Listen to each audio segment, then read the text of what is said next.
While preparing for her wedding, my daughter stated coldly, "My in-laws have real status. You're just a retired engineer, don't show up." I stayed silent. This wedding, my bank account, my right to cancel. It was time to teach her a lesson. There are things money can never buy, and she was about to learn it in a way she would never forget for the rest of her life. I'm glad you're here with me. Before we go any further, pause for a moment and leave a comment. Where are you listening from, and what time is it there? Your presence matters more than you might think. One small note before we continue this story includes fictionalized details designed to support the narrative and its lessons. Any similarities to real-life people or places are coincidental, but the meaning behind the story is worth hearing. My daughter told me my entire life's work was worthless. She didn't say it outright, not at first, but the words hung in the air between us like smoke from a fire you can't quite locate. I'm Richard Coleman, 71 years old, and I spent over 4 decades building things that mattered. Bridges that carried thousands of commuters across the Willamette River every morning. Office complexes in downtown Portland that changed skylines. A wastewater treatment facility in Beaverton that served 500,000 people. I didn't build monuments to ego. I built foundations, infrastructure, the kind of work that outlasts you. Catherine used to say I had a gift for seeing what wasn't there yet. You look at empty lots and see futures. She'd tell me usually, while I was hunched over blueprints at our kitchen table. She was right. I could visualize load-bearing walls, stress points, the way water would flow or traffic would move.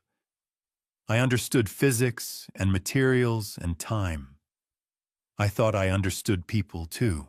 The house where I sat that afternoon was one of my proudest achievements. I designed it myself 35 years ago, right after Catherine and I bought the lot in Lake Oswego. It's a modest 2-story craftsman with cedar shakes and a wraparound porch.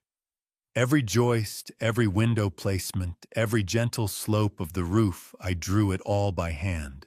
Catherine picked the colors: soft sage for the kitchen, warm cream for the living room, pale blue for what would become Victoria's bedroom. Our daughter grew up here. She took her first steps on these oak floors. She learned to ride her bike in the driveway. I poured Catherine running alongside her, both of them laughing. On summer evenings, we'd sit on that porch, and Catherine would read to Victoria from whatever book they were working through. Charlotte's Web, Bridge to Terabithia, Anne of Green Gables. What you build with your hands and your heart lasts forever, Catherine used to tell Victoria. I can still hear her voice saying it, patient and certain. Catherine taught English at Lincoln High School for 30 years. She understood the architecture of stories, the way I understood the architecture of buildings, how they needed strong bones to hold up, how every element had to support the weight of what came next. She died 4 years ago. Cancer. Victoria was 24, just finishing grad school at University of Washington. I was 67 and suddenly alone in the house I'd built for 3. So when Victoria called last month to say she was coming home with big news, I felt something I hadn't felt in years: hope. Maybe she'd met someone. Maybe she was moving back to Portland. Maybe the house would feel full again. Victoria arrived on a Saturday in early September, one of those perfect Pacific Northwest afternoons where the light turns golden and the air smells like cedar. She pulled up in a Tesla, not hers, I learned later, and I met her on the porch. She looked beautiful. She's always looked like Catherine, same dark hair, same green eyes, same smile that could convince you of anything. "Hey, Dad," she said, and hugged me. She smelled like expensive perfume. "Hey, kiddo." I held her a beat longer than she wanted. "Come in. I made iced tea." We sat in the living room. She perched on the edge of Catherine's favorite armchair, and I took the couch across from her. "So," I said. "Big news." Her smile was bright rehearsed. "I'm engaged." My heart lifted. "In Victoria? That's wonderful. When do I get to meet him?" "Soon. His name is Garrett Caldwell. We met at a charity gala in Seattle. His family is from Denver originally, but they have property here in Portland, in Dunthorpe. Dunthorpe. The old money enclave where estates have gates and names instead of addresses." I nodded. "Sounds impressive." "It is." She leaned forward. "Garrett's father is in commercial real estate. His mother does philanthropy work. They're the kind of people who matter, you know." I didn't know, but I smiled anyway. "And he makes you happy?" "Of course." She said it too quickly. "We're planning the wedding for next month, October 12th. "Next month? That's fast." "When you know, you know." Another rehearsed line. "Anyway, I wanted to talk to you about logistics." The air started to change. I'm trained to sense structural instability, and I felt it then, a shift, a crack forming. "What kind of logistics?" Victoria tucked her hair behind her ear, a nervous gesture I recognized from childhood. "Well, Garrett and I have been talking about where we'll live after the wedding. His family has several properties, beautiful properties. And this house." She gestured around the room at the built-in bookshelves I'd crafted, at the fireplace I'd laid stone by stone. "It's lovely, obviously, but it's kind of just sitting here, taking up space. Every structure has a load limit, the point at which it can't bear any more weight. Engineers spend their careers calculating these limits, building in safety margins. I'd just found mine." "Taking up space," I repeated. "The Caldwells have a much better property. One of their places has a guest house bigger than this. And honestly, Dad, maintaining this place at your age, wouldn't it be easier to downsize? We could sell it, get you into a nice condo somewhere. Your mother and I built this house." "I know, but you grew up here." "Dad, I'm not saying it doesn't have sentimental value. I'm just saying it's not practical. The Caldwells have real assets, real property. This is just a house. Just a house." The words landed like wrecking balls. Catherine's house. Victoria's childhood home. The place where I'd held my wife while she died, where I'd taught my daughter to measure twice and cut once. Just a house. I looked at Victoria, really looked at her, and saw someone I didn't recognize. The girl who used to help me in the garage, who'd hand me tools and ask questions about why buildings stayed up, that girl was gone. In her place sat a stranger in expensive clothes, talking about assets and property, as if 35 years of life could be reduced to square footage and market comparables. But I'm an engineer. We're practical people. We assess, we calculate, we adapt.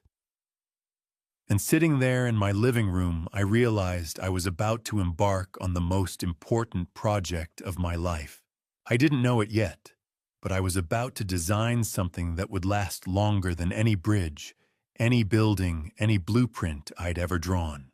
Earlier that morning, before Victoria dropped her bombshell about the house, we'd had a different conversation. One that should have warned me what was coming. The meeting started innocently enough. Victoria had texted the night before. "Dad, can Garrett and I come by tomorrow morning? We want to go over wedding details." I'd been up since 6, brewing coffee, straightening throw pillows, nervous as a teenager. My daughter was bringing her fiancé home. They arrived at 9 sharp. Garrett Caldwell stepped out of that Tesla, first tall, mid-30s, pressed khakis and a polo shirt that probably cost more than my monthly electric bill. His handshake was firm but brief. "Mr. Coleman, it's an honor to finally meet you. Call me Richard. Please come in." Victoria followed, carrying a 3-ring binder thick as a phone book. She dressed carefully, cream sweater, tailored pants, pearl earrings that had belonged to Catherine. We settled in the living room. Victoria opened the binder on the coffee table with the reverence of someone unveiling architectural plans. "So, Dad, we wanted to walk you through everything. Garrett's mother helped us put this together." On my laptop, a Zoom window flickered to life. A woman's face appeared, sharp features, perfectly highlighted hair. "Mr. Coleman, I'm Adrienne Sinclair. I'll be orchestrating Victoria and Garrett's special day." Her voice had that smooth, expensive quality of someone used to asking for money. "I've been planning luxury weddings in the Portland area for 20 years. I nodded at the screen, already feeling outmatched. Orchestrating, luxury. These weren't words Catherine and I had used. We'd gotten married at a small church in Selwood, had a reception in a friend's backyard. The whole thing cost $3,000. "Let's start with the venue," Victoria said.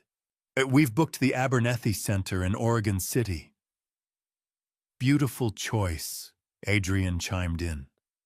"Historic mansions, stunning gardens, views of the Willamette. $28,000 for the venue rental." Victoria continued, her finger tracing down a spreadsheet. She wasn't looking at me. 28,000. I kept my face neutral and nodded. "Florals are next." She flipped a page. "We're using Portland's premier florist. Roses, peonies, orchids. 32,000. The numbers kept coming. Photography and videography, 22,000. Custom bridal gown, 18,000. Catering for 200 guests at $650 per plate, 130,000. Live band, 25,000. Lighting and decor, 35,000. Adrienne's fee, 30,000. I sat there, coffee growing cold, watching Victoria tick through items like a grocery list. Garrett said almost nothing, just nodded along, occasionally glancing at his phone. When he did speak, it was brief. "It's important to my parents, Mr. Coleman. My mother has certain expectations." His parents, not him, not Victoria. I'd spent 42 years calculating load capacities and cost analyses. I'd built a 12-story office complex in downtown Portland, where every beam had to be justified and budgeted. That building cost $8 million and housed 300 people every day. This wedding cost more per square foot than that building. For flowers that would wilt, food that would be eaten, music that would fade. "So the total," Victoria said, reaching the final page, "comes to $320,000. Adrienne beamed from the laptop. Garrett studied his cuticles. Victoria finally looked at me, and in her eyes I saw expectation. She expected me to say yes. This wasn't a request. "Victoria, that's more than most people make in 3 years." "I know." Her smile was patient. "But the Caldwells expect a certain standard, Dad. Garrett's sister's wedding was featured in Portland Monthly. This needs to be appropriate." Appropriate. The same word she'd use later when dismissing her mother's wedding dress. I looked at Garrett. "And this is what you want?" He cleared his throat. "My family values tradition, sir. Making the right impression." Not an answer. I'd asked what he wanted, and he'd told me what his family valued. In 40 years of negotiating with contractors and city planners, I'd learned to hear what people weren't saying. Garrett Caldwell wasn't saying much at all. I looked at Victoria and saw someone I didn't recognize. The girl who used to bring me dandelions from the yard, who'd helped me build a birdhouse when she was 8. Where had that girl gone? When had my daughter become someone who thought love required a price tag of $320,000? Should have said no right then. Should have told her Catherine and I had built our entire marriage on something that cost less than her floral budget. Should have asked when status became more important than substance. But I didn't. Because she was my daughter. Because I wanted her to be happy. Because some part of me hoped this was just wedding jitters, just the influence of a family I hadn't met yet. All right, I heard myself say. We'll make it work. Victoria's face lit up genuine happiness finally, and she came around the coffee table to hug me. Thank you, Dad. This is going to be perfect. I held her and thought about how structures fail, not all at once, slowly over time from weight they were never designed to carry. That same Saturday afternoon, after the wedding budget meeting, Victoria dropped the second bomb. Garrett had left first, murmuring something about a conference call with his father. The Tesla pulled away, and I'd started gathering coffee mugs when Victoria's voice stopped me. Dad, can we talk for a minute? Something in her tone made me set the mugs down. She was still sitting in Catherine's chair, leaning forward, hands clasped. The posture of someone about to say something difficult. Of course. I sat back down. She took a breath. Garrett and I have been talking about our life after the wedding. Where we'll live. That's smart. Planning ahead. Right. And the thing is, she paused. Dad, we think it might be time to sell this house. The words didn't land right away. They hung in the air like something I could see but couldn't quite touch. Sell this house. It's just so big for one person. And the maintenance, Dad, when was the last time you had the roof inspected? At your age, you shouldn't have to worry about all that. I'm 71, not 90. I know, but Garrett's family has properties we could use. Their place in Dunthorpe has a guest house bigger than most condos. Or they have a home in Cherry Hills Village in Denver. Beautiful area, very safe, close to excellent health care. Properties. Plural. Not home. Not the place where her mother had painted these kitchen walls sage green because it reminded her of spring. Not where we'd marked Victoria's height on the doorframe every birthday. This house isn't about square footage, Victoria. I know it has sentimental value, but Dad, practically speaking, it doesn't make sense. You're here alone. The Caldwells have resources, real assets that could take care of you properly. Real assets. I'd designed this house on graph paper at our kitchen table, Catherine reading over my shoulder. Make sure Victoria's room gets morning sun, she'd said. Kids need light to wake up happy. I'd moved the entire floor plan around for that request. I'd poured this driveway myself one August weekend, my brother helping me level the concrete. Catherine had brought us lemonade, and when it was done, she'd walked out barefoot and pressed her handprint into the corner. So we're part of it forever, she'd said. When did you stop seeing this as home? I asked. Victoria blinked. What? This house. When did it become just a property to you?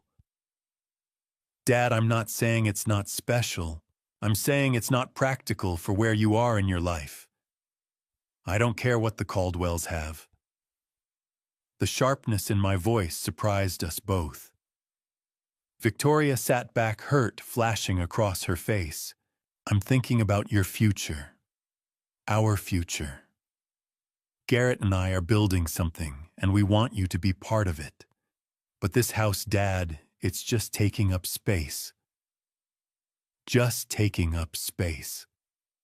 Like the 40 years Catherine and I spent here were nothing more than wasted real estate. I thought about the afternoon Victoria learned to ride her bike. She'd been 6, all determination, and scraped knees. We'd come out to this driveway, and I'd held the back of her seat while she pedaled. "Don't let go, Daddy." "I won't, baby. I've got you." But eventually, you have to let go. That's what parenting is. I'd run alongside her, one hand on the seat, and then I'd released it. She'd wobbled, shrieked, and then, miracle, she'd found her balance. She'd ridden all the way to the end of the driveway, turned around, face bright with triumph. "I did it. Daddy, did you see?"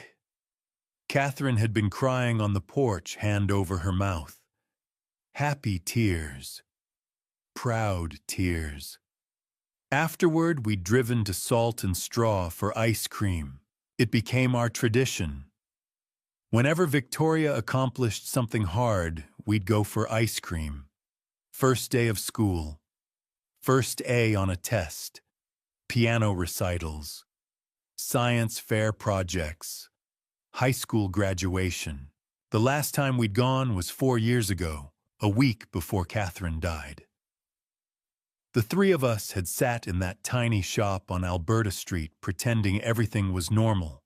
Catherine had ordered honey lavender. Victoria got salted caramel. I had chocolate, same as always. We'd sat there eating ice cream and lying to each other with smiles, all of us knowing Catherine had weeks left, not months. "This house isn't just wood and nails," I said now, hearing Catherine's voice. She'd said that to me once when I'd gotten frustrated over a plumbing issue. "It's our foundation, Rich. It holds us all up." Victoria stood. "Dad, I'm trying to help you. I don't need the Caldwells to provide anything.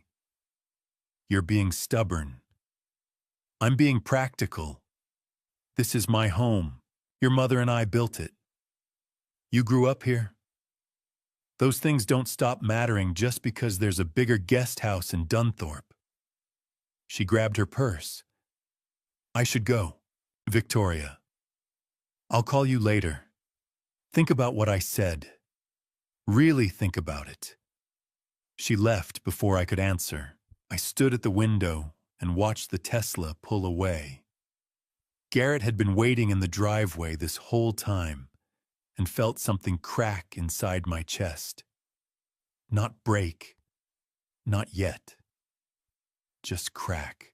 The first small fissure that, if ignored, spreads until the whole structure comes down. The house was quiet.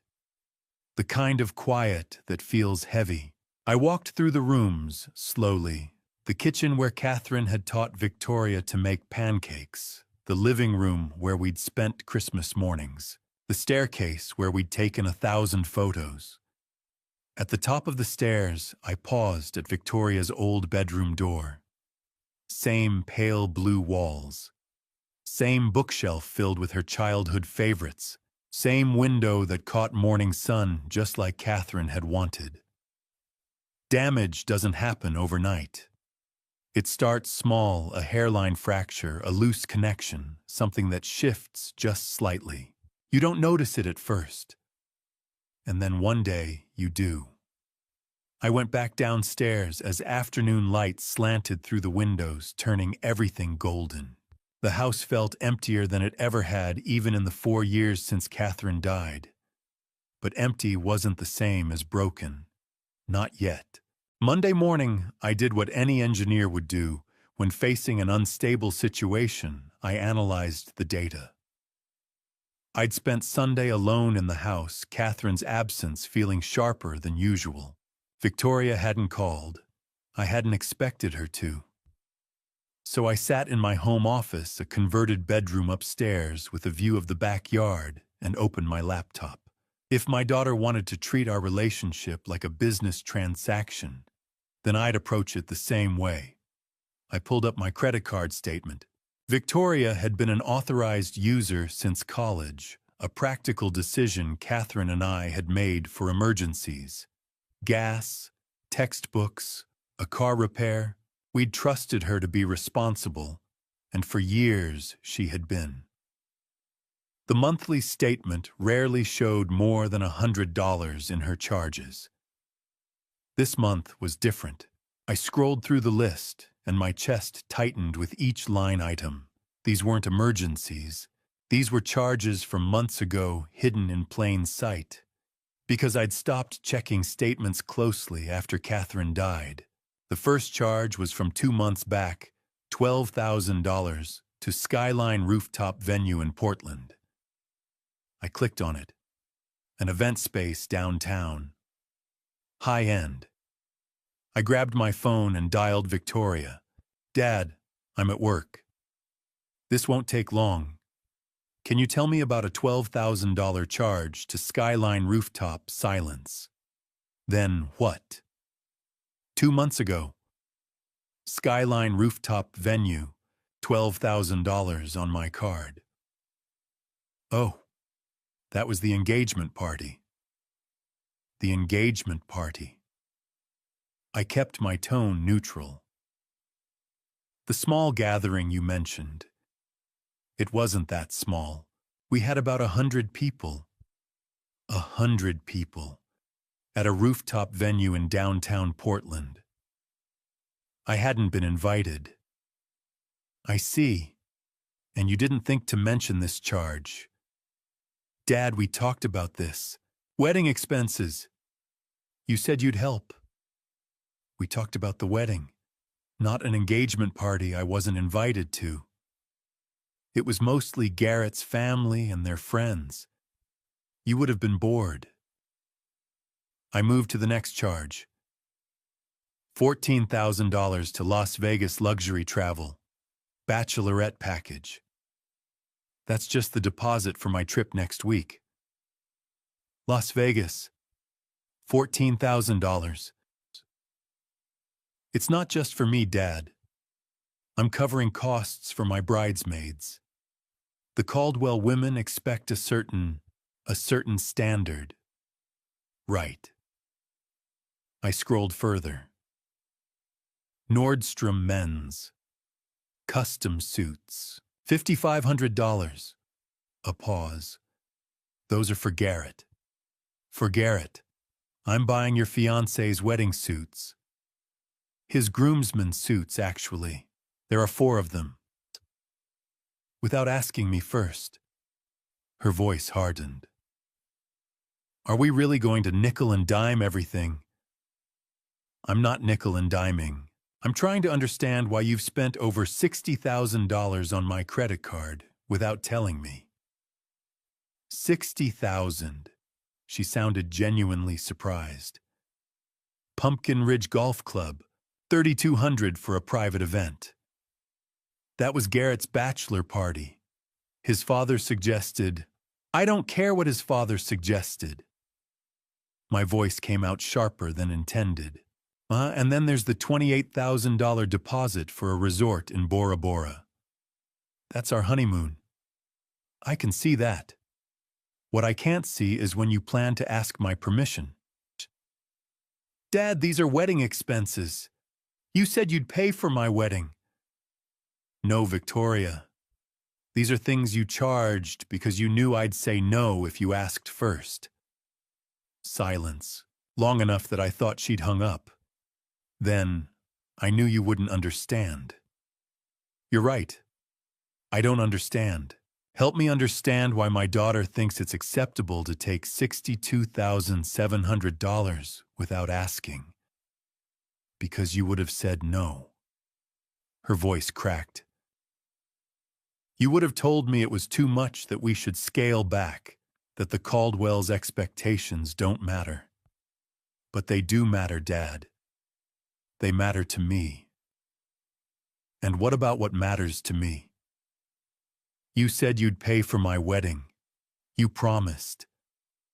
I promised to pay for a wedding, Victoria. Not a coronation. Not a performance for people who care more about appearances than about you. That's not fair. What's not fair is being treated like an ATM instead of a father. She hung up. I set my phone down and stared at the computer screen. $62,700 in unauthorized charges. On top of the $320,000 wedding budget. Nearly $400,000 total, and Victoria acted like I was being unreasonable. I thought about the office building I'd designed in Beaverton back in the 90s. The client had tried to cut corners on the rebar specifications, wanted to save $15,000. I'd told him no. Structural integrity wasn't negotiable. You couldn't build something meant to last on compromises. The building was still standing 25 years later, but Victoria's wedding, her new life with the Caldwells, this was built entirely on compromises, on appearances, on the thinking that if something costs more, it must be worth more. Catherine would have known what to say. She'd always been better at reaching Victoria's heart while I focused on the practical aspects. You build the structure, she used to tell me. I'll make sure it feels like home. But Catherine was gone, and without her, I was just a man with blueprints and no one to explain them to. I looked at the statement again. These weren't just numbers. They were choices. Victoria had chosen to spend my money without asking, had chosen to prioritize the Caldwells' expectations over our relationship. Engineers apply increasing pressure to structures to find breaking points. Every material has one. Every relationship, too. I closed the laptop and sat in the quiet of my office. Outside, Oregon rain pattered against the windows. The house creaked, settling into itself. Something was going to break. I could feel it the way I'd learned over 4 decades to sense when weight and tension were approaching their limits. I just didn't know yet if it would be her or me or whatever was left of us. That Monday evening, I couldn't let it go. I went deeper. After Victoria hung up on me, I sat at my desk staring at that $12,000 charge.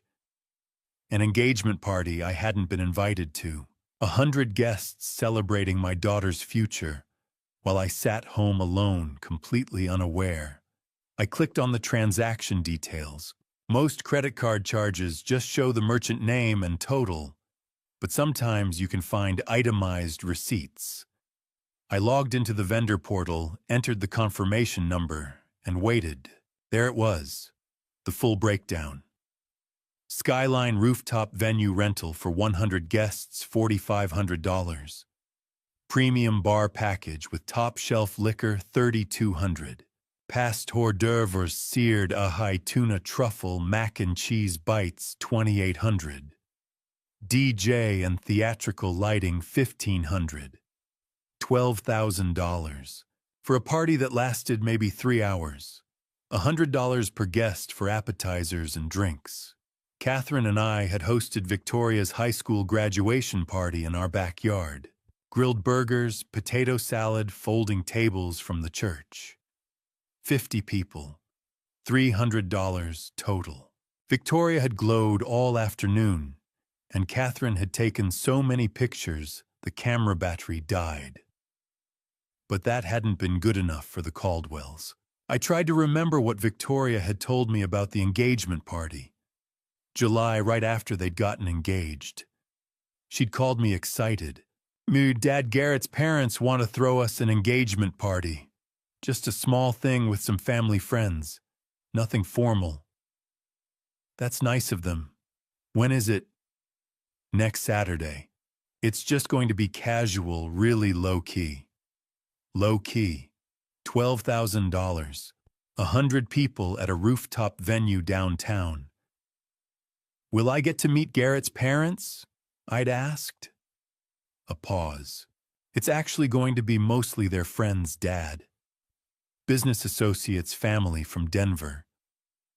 You'd probably be bored. But we'll do something just us soon, okay? I'd believed her. I'd been so relieved she was happy that I hadn't questioned it. But now I understood. It hadn't been about me being bored. It had been about me not fitting in. The retired civil engineer from Lake Oswego wouldn't have matched whatever world the Caldwells inhabited. I picked up my phone and scrolled to Howard Scott. Howard and I went back 30 years. We'd met when I was designing a credit union building, and he was a junior loan officer. Now he was a regional manager downtown. More importantly, he was someone who understood how money moved in this city. He answered on the second ring. Rich, everything okay? Howard, I need to talk through something. You got a minute? For you always. What's going on? Victoria charged $12,000 to my card back in July. Engagement party at Skyline Rooftop. 100 people. I wasn't invited. Silence. Then, Jesus, Rich, I'm sorry. That's not why I'm calling. I pulled the itemized receipt. $4,500 for the venue, $3,200 for premium bar, $2,800 for food. For 3 hours. That's excessive even for that crowd. That's what I thought. Howard, you know these circles better than I do. The country club set the Dunthorpe families. Can you pull up the transaction details? I'm trying to figure out who else was involved in coordinating this. Hold on. Keyboard clicks. Yeah, I've got the file. Let me see. There's a co-signer on the deposit authorization. Who? More typing. Then a pause. Name here is Marcus. Just Marcus. No last name listed, which is unusual. Marcus. I wrote it down. Not mean anything to you. Howard's voice changed, became careful. There's a Marcus who moves in those circles. Pearl District Office. Officially, he's a financial consultant, investment strategies, portfolio management, that kind of thing. And unofficially, he's the kind of guy who makes short-term loans to people who can't get them through traditional channels. High interest. No questions asked. My stomach dropped. You're saying... I'm saying if this is the same Marcus, he's not someone you want anywhere near your daughter's wedding. Rich. People like him don't co-sign venue deposits out of friendship. I stared at the name on my notepad. Why would Victoria or Garrett involve someone like that? Maybe they didn't know who he really was. Maybe the Caldwells introduced them. Or maybe he paused. Maybe someone needed money fast and didn't want to explain why. I thought about Garrett Saturday morning. His expensive clothes, his careful words, his constant deference to his parents' expectations. You think Garrett's in debt to this guy? I don't know for sure. But Rich, if I were you, I'd find out. Because men like Marcus don't invest in weddings unless they're expecting a return. After we hung up, I went downstairs and found Victoria's wedding binder. I flipped through until I found the guest list, printed on heavy cream paper, with elegant calligraphy. I scanned the names. Caldwell relatives, business associates, people with addresses in Dunthorpe and Lake Oswego and West Lynn. And there, halfway down the second page, Marcus. Just one name, like he was some kind of celebrity. No title, no address, just Marcus. I set the paper down and walked to the window. Night had fallen, streetlights casting long shadows across the yard. Somewhere in this city, my daughter was planning a wedding to a man I barely knew, surrounded by people who measured worth in dollar signs. And now there was Marcus, whose presence suggested something darker than I'd imagined. Catherine used to say I worried too much. You're always looking for the weak points, Rich. Sometimes things are exactly what they seem. But I'd been an engineer too long to ignore warning signs. A name with no last name on legal documents. A financial consultant who operated outside normal banking channels. A co-signer on a $12,000 venue deposit for people who supposedly had family money. These weren't coincidences. They were red flags. I picked up my pen and wrote the name again on fresh paper, this time in capitals. Marcus. Something told me I'd need to remember it. Something told me this name would matter more than I could yet understand. The house was quiet around me, but my mind wasn't. It was running calculations, assessing risks, trying to figure out how deep this went, and how badly my daughter was about to get hurt. Outside, the rain started again. I thought about structures under pressure, about hidden weaknesses that don't show up until the weight becomes unbearable. And I wondered what weight Victoria and Garrett were carrying that they couldn't tell me about. Tuesday afternoon, I received an alert on my phone. Another charge. I was in the garage trying to fix a loose hinge on the back door, the kind of small repair that keeps your hands busy when your mind won't settle. My phone buzzed in my pocket. I pulled it out, saw the credit card notification, and felt my jaw tighten. $8,500. Merchant Powell's Fine Jewelry, downtown Portland. Memo line, wedding bands, rush order. I set down my screwdriver and stared at the screen. Wedding bands. Plural. For a moment, I felt a flicker of something like relief. Maybe Victoria was finally including me in decisions. Maybe this was legitimate wedding planning we'd somehow missed in Saturday's budget meeting. But $8,500 for wedding bands. And why the rush order? I grabbed my truck keys. Powell's Fine Jewelry sat on Southwest Broadway, wedged between a wine bar and an art gallery, in one of those old Portland buildings with ornate cornices and big plate glass windows. I'd driven past it 1,000 times, never once gone inside. It wasn't the kind of place a retired civil engineer had reason to visit. The door chimed when I pushed it open. Inside, everything was soft lighting and plush carpet glass cases filled with diamonds that caught the light and threw tiny rainbows across the walls. A woman behind the counter looked up 60-something reading glasses on a chain, the kind of face that had seen every kind of customer walk through that door. "Can I help you?" "I'm Richard Coleman. My daughter was just here." Recognition flickered across her face. "Mr. Coleman." "Yes, Victoria left about 20 minutes ago." "What did she purchase?"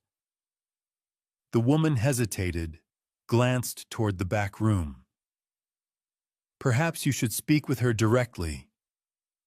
I'm the one who paid for it." I kept my voice level, but something in my tone must have convinced her. She nodded and moved to a display case, unlocked it with a small key, and pulled out a navy blue velvet box. She opened it. 2 platinum bands sat nestled in white silk embedded with small diamonds that caught the light. They were beautiful, elegant, simple, clearly expensive. "These are for both of them?" I asked. "No, sir." She closed the box gently. "Just one. For her fiancé." The words didn't make sense at first. "One ring, $8,500. Platinum with conflict-free diamonds. Your daughter wanted the best for him. She was very specific about the quality. For him. Not for both of them. Not a matching set. Just Garrett's ring paid for with my money costing more than most people spent on a used car. She had it engraved," the woman added. Something cold settled in my chest. "May I see?" She hesitated again, then opened the box and tilted it toward the light. Inside the band, in delicate script, I could just make out the words, "To my future. Finally worthy." The air left my lungs. Finally worthy. I stood there in that jewelry store with its soft music and expensive lighting, staring at those 3 words my daughter had chosen, and felt something crack open inside me. Not anger, something worse. Understanding. Victoria didn't think she was enough. Not for Garrett. Not for the Caldwells. Not for the world she was trying so desperately to enter. She thought she had to buy her way in with my money, with elaborate parties, with platinum rings engraved with pleas for validation.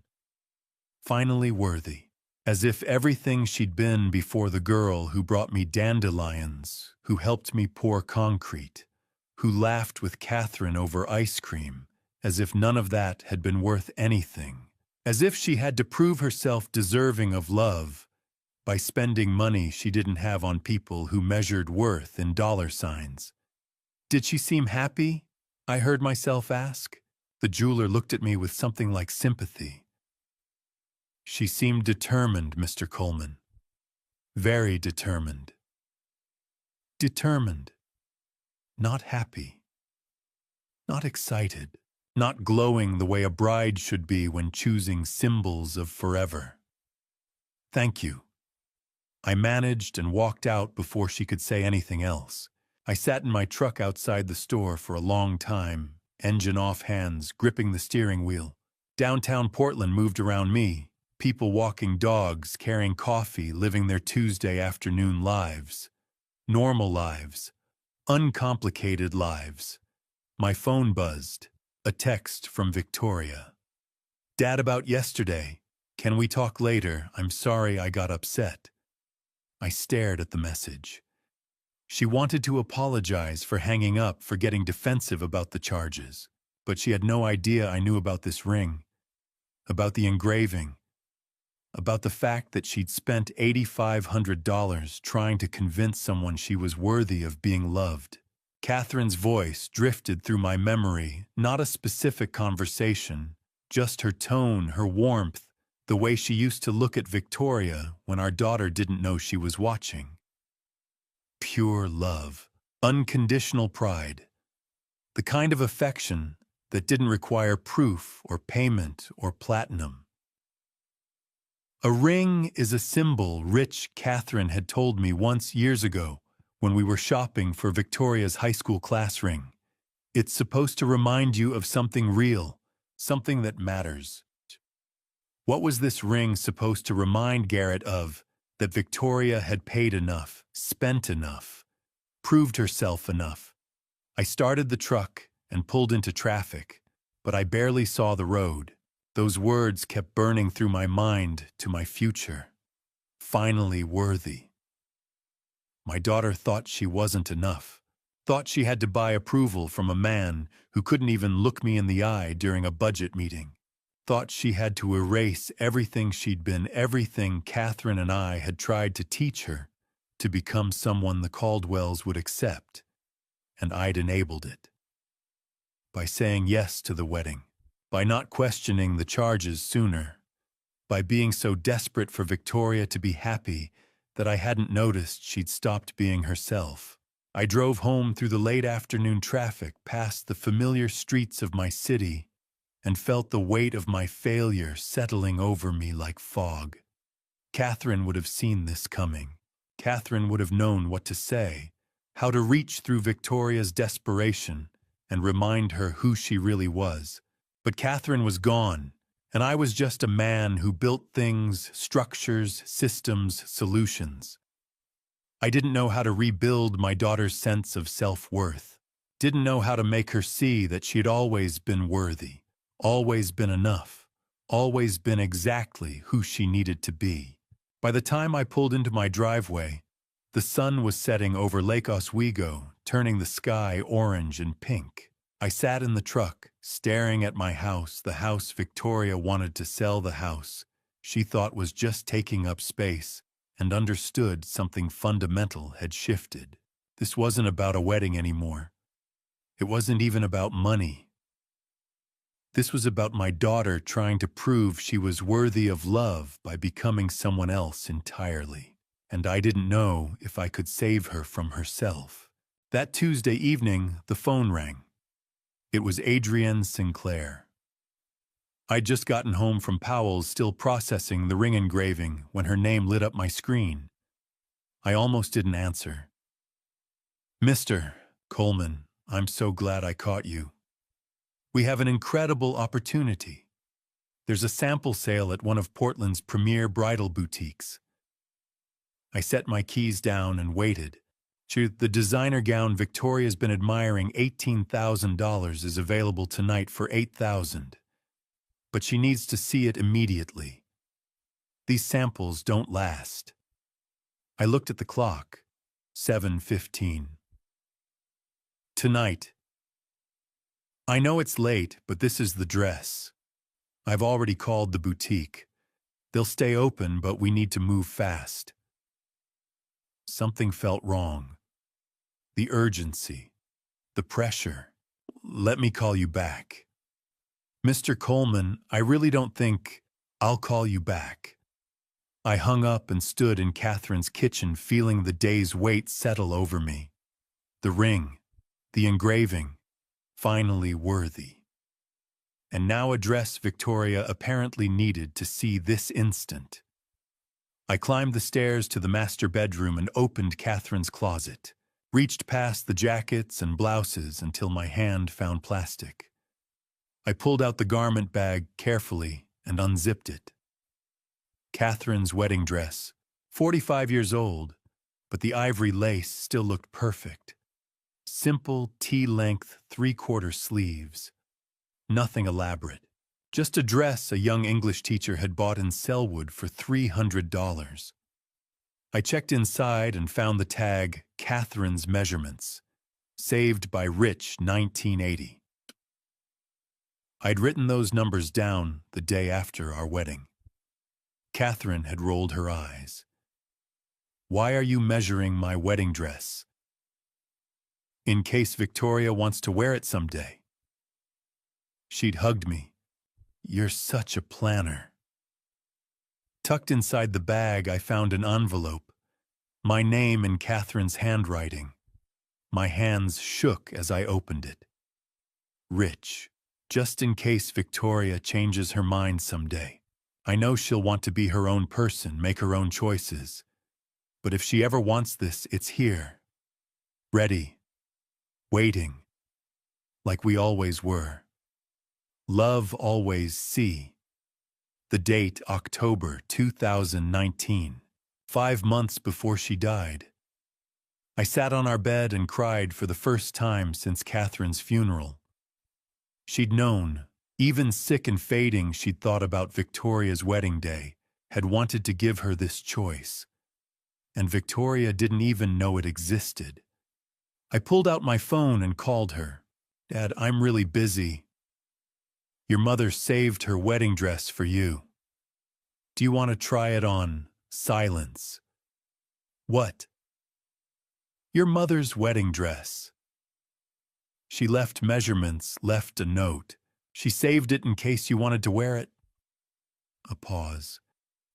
When Victoria spoke, her voice was careful, distant. "Dad, that's really sweet. But Mom's dress is vintage. It's from the 80s. The Caldwells expect something more contemporary. Something couture. Your mother wore this dress. It has history." "I know, but I'm not living in the past. I need to make my own statement." The words from the ring flashed through my mind. Finally worthy. What kind of statement that you're worthy?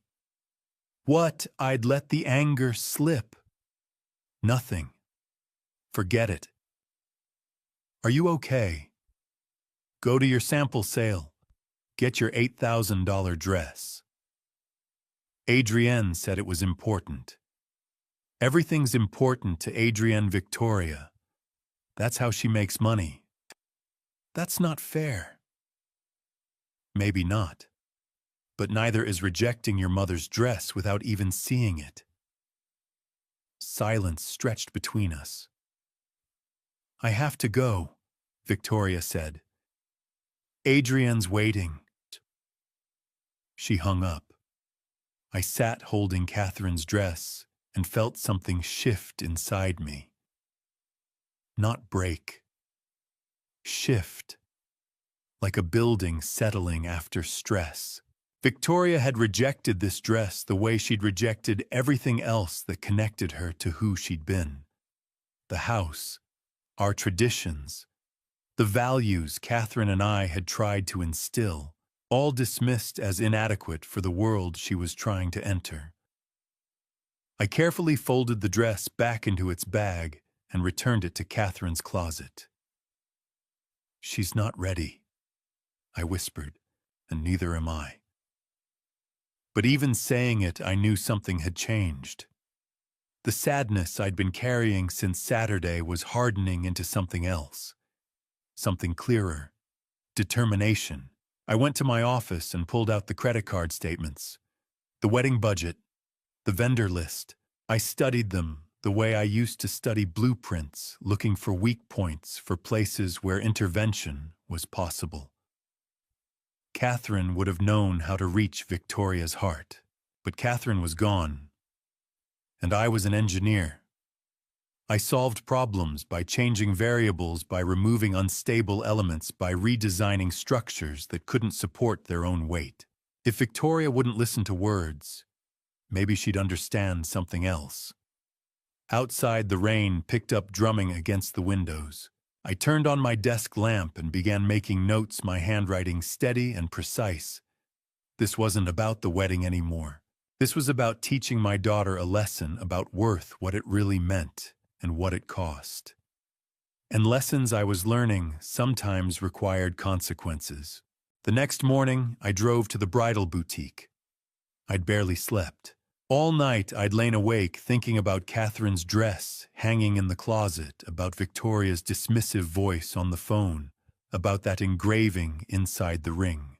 By 5 a.m., I'd given up on sleep and made coffee, watching dawn break over Lake Oswego through the kitchen window. At 8:30, I looked up Evelyn's Bridal, the shop Adrian had mentioned, and plugged the address into my phone. Downtown Portland, off Morrison Street. 20 minutes in morning traffic, the shop sat between a hair salon and a coffee roaster, its window display featuring mannequins in elaborate white gowns that probably cost more than my first car. A small bell chimed when I pushed open the door. Inside smelled like perfume and new fabric. An older woman looked up from behind a desk. 60-something reading glasses perched on her nose, wearing a navy dress that looked expensive but comfortable. "Can I help you?" "I'm Richard Coleman. My daughter was here last night." Recognition crossed her face, followed by something that looked like discomfort. "Mr. Coleman, yes. Victoria left about an hour ago, actually." An hour ago. So she'd been here this morning, not last night. The sample sale urgency had been manufactured. Did she find something? The woman her name tag said. Evelyn stood and smoothed her dress. She purchased a gown, the Vera Wang, $18,000. I'd expected this, but hearing it still felt like a punch. The full-price dress, not the sample. She said it was more appropriate for her venue. Evelyn's tone was careful, neutral. The voice of someone who'd had difficult conversations before. Did she use my card? Evelyn moved to her computer, clicked a few keys. "No, sir. She paid cash, $5,000 as a deposit. The balance is due in 2 weeks." Cash. $5,000 in cash. Where would she get that kind of cash? "I'm sorry, Mr. Coleman. I don't know." I thought about the credit card charges, the engagement party, the Las Vegas trip, the ring. None of those had been cash. Victoria had used my card without hesitation. But for this dress, she'd paid cash, which meant she didn't want me to know about it, didn't want the charge showing up on my statement. Did Adrienne Sinclair have anything to do with this decision? Evelyn's expression shifted just slightly, but I caught it. Ms. Sinclair was very involved in the selection process. She has strong opinions about what suits her clients. I'm sure she does. I kept my voice level, and I'm sure those opinions always involve the most expensive option. Evelyn didn't disagree. I thanked her and walked back to my truck, sat there in the parking spot, engine off, trying to piece together what I knew. Victoria had rejected her mother's dress, a dress Catherine had saved specifically for her, had left measurements and a note in favor of an $18,000 gown she'd paid for in cash. Cash she shouldn't have had, which meant either Garrett had given it to her, or the Caldwells had, or Victoria had gotten it from somewhere else entirely. None of those options felt good. My phone buzzed. A text from Victoria. Dad, I'm sorry about last night. I know Mom's dress means a lot to you. Can we talk later? I stared at the message. She wanted to apologize to smooth things over, but she had no idea I knew she'd bought a different dress this morning. Had no idea I knew about the cash, about the ring engraving, about Marcus on the engagement party guest list. I was collecting pieces of a puzzle I didn't want to see completed. I started typing a response, then deleted it, then started again. Finally, we should all sit down and talk. You, me, and Garrett. 3 dots appeared. Disappeared. Appeared again. Then, okay, when? But I didn't want a family meeting. I wanted to talk to Garrett alone. Wanted to look him in the eye without Victoria there to defend him, to make excuses to smooth over whatever truth I was about to uncover. I pulled up Garrett's number. Victoria had added it to my phone Saturday after the budget meeting and sent a text. Can we meet for coffee? Just the 2 of us. Today at noon. The response came quickly. Stumptown Coffee, Pearl District. See you there. No questions. No hesitation. Just immediate agreement, which either meant he had nothing to hide, or he was smart enough to know refusing would look suspicious. I checked the time. 9:45. I had just over 2 hours to figure out what I was going to say, or maybe what I was going to ask, because the questions were piling up faster than I could process them. Where had Victoria gotten $5,000 in cash? Why was she hiding purchases from me now, when she'd had no problem charging $62,000 to my card? What was Garrett's role in all of this? Was he pressuring her, or was she pressuring herself, trying to impress his family? And what did Marcus, just Marcus, no last name, have to do with any of it? I drove to a coffee shop near my house, ordered a cup I didn't really want, and sat by the window watching Portland wake up. People walking dogs, joggers, a woman pushing a stroller. Normal Wednesday morning lives. Mine used to be normal too. Wake up, read the paper, maybe work on a project in the garage, call Victoria once a week to check in. Simple. Uncomplicated. But that was before I'd seen the credit card statements. Before I'd learned my daughter thought she had to buy her way into being worthy. Before I'd held Catherine's wedding dress and realized Victoria was ashamed of everything we'd given her. At 11:30, I headed toward the Pearl District. Traffic was light. I found parking 2 blocks from Stumptown and walked hands in my pockets, thinking about what Catherine would say if she were here. She'd tell me to lead with love, to remember Victoria was still our daughter, still the girl we'd raised, even if she was making choices we didn't understand. But Catherine had never had to watch someone try to erase her memory, had never had to see their daughter reject everything they'd built together in favor of strangers with money. I reached the coffee shop at 11:55. Through the window, I could see it was busy, the lunchtime crowd people on laptops, the hiss of the espresso machine. Garrett wasn't there yet. I had 5 minutes to decide how to play this, the concerned father-in-law, the suspicious investigator.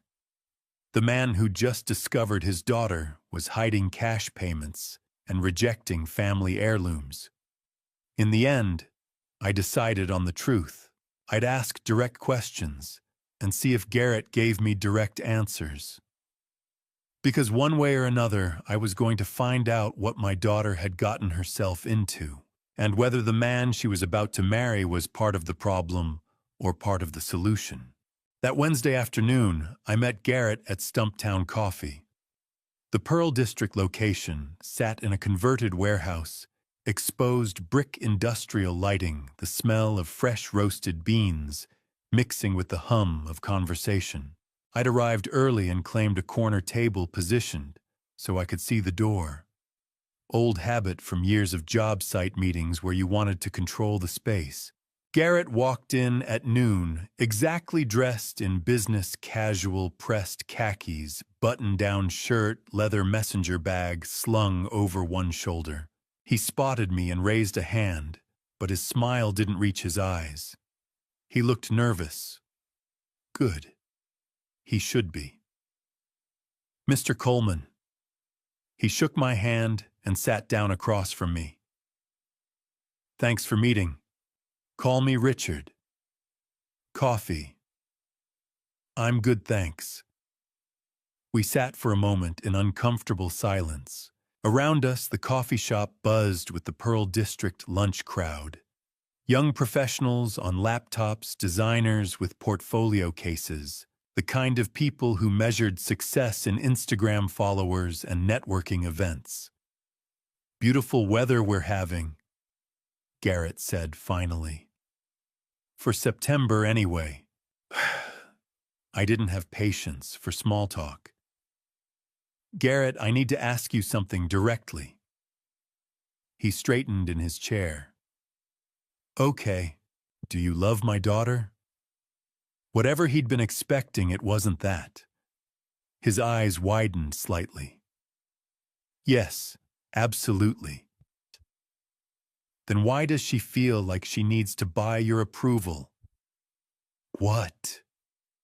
I leaned forward, keeping my voice low but firm. The ring. To my future. Finally worthy. What does that mean? All the color drained from Garrett's face.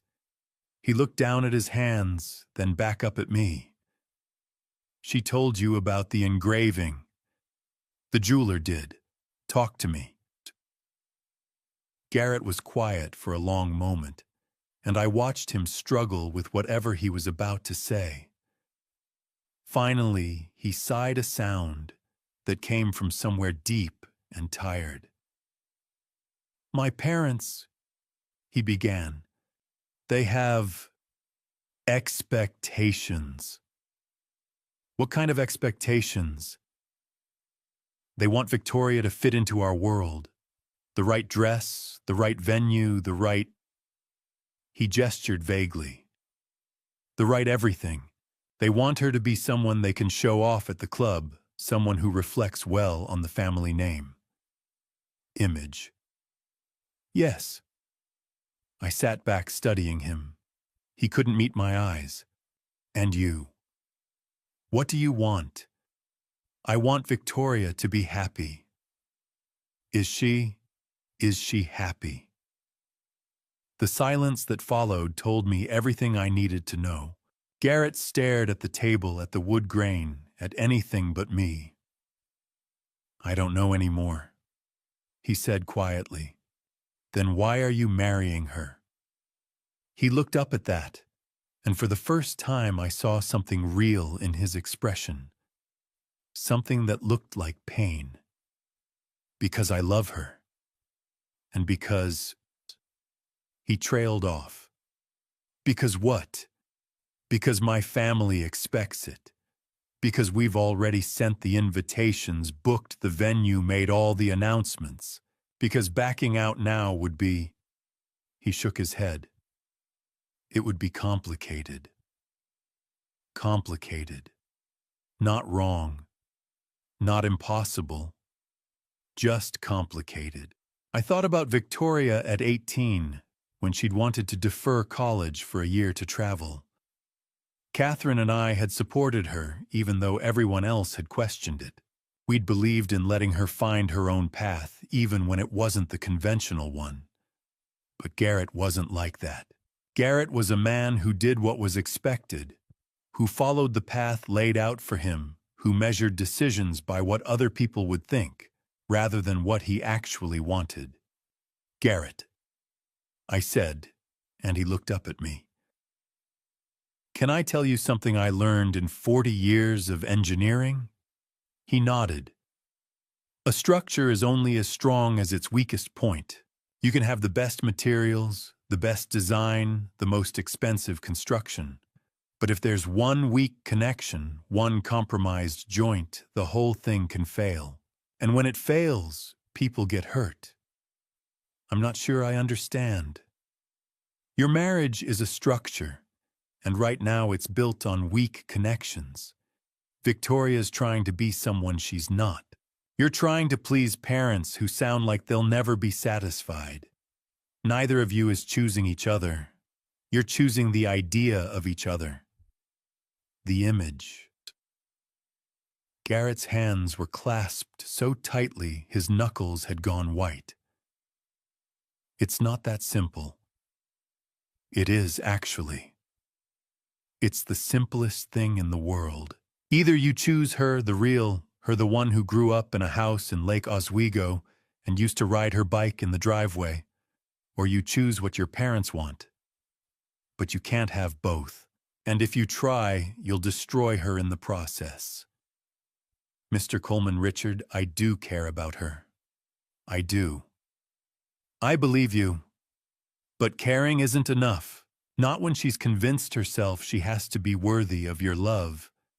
Not when she's spending money she doesn't have, rejecting her mother's memory, hiding cash payments from her own father.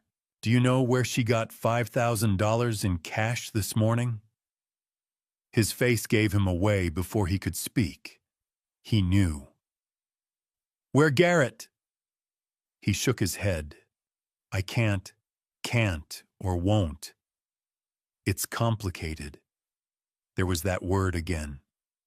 Complicated. The excuse people used when they didn't want to face uncomfortable truths. I stood up. I'd heard enough. You know what's not complicated? Honesty. Integrity. Choosing the person you claim to love over everyone else's expectations. That's simple. Hard, maybe, but simple. Garrett looked up at me and I saw it then. The truth he wouldn't say out loud. He wasn't strong enough to choose Victoria. He never had been. Think about what I said, I told him. Because if you marry my daughter under these conditions, you'll both be miserable. She'll spend her whole life trying to prove she's good enough, and you'll spend yours wondering why you didn't have the courage to be honest. I turned to leave, but stopped. One more question, one more test. That name on the engagement party guest list. Marcus. Who is he? Garrett's expression shuddered immediately. Fear flickered across his face. He's just a family friend. Try again. I really can't or won't. Silence. I nodded slowly. That's what I thought. I walked out of Stumptown Coffee into the bright September afternoon, leaving Garrett sitting alone at that table. I didn't look back. Didn't need to. I'd gotten my answer. Garrett wasn't going to choose Victoria. He was going to do what his parents expected, what looked good on paper, what was easiest and least complicated. And Victoria was going to marry a man who loved her just enough to let her destroy herself, trying to be worthy of him.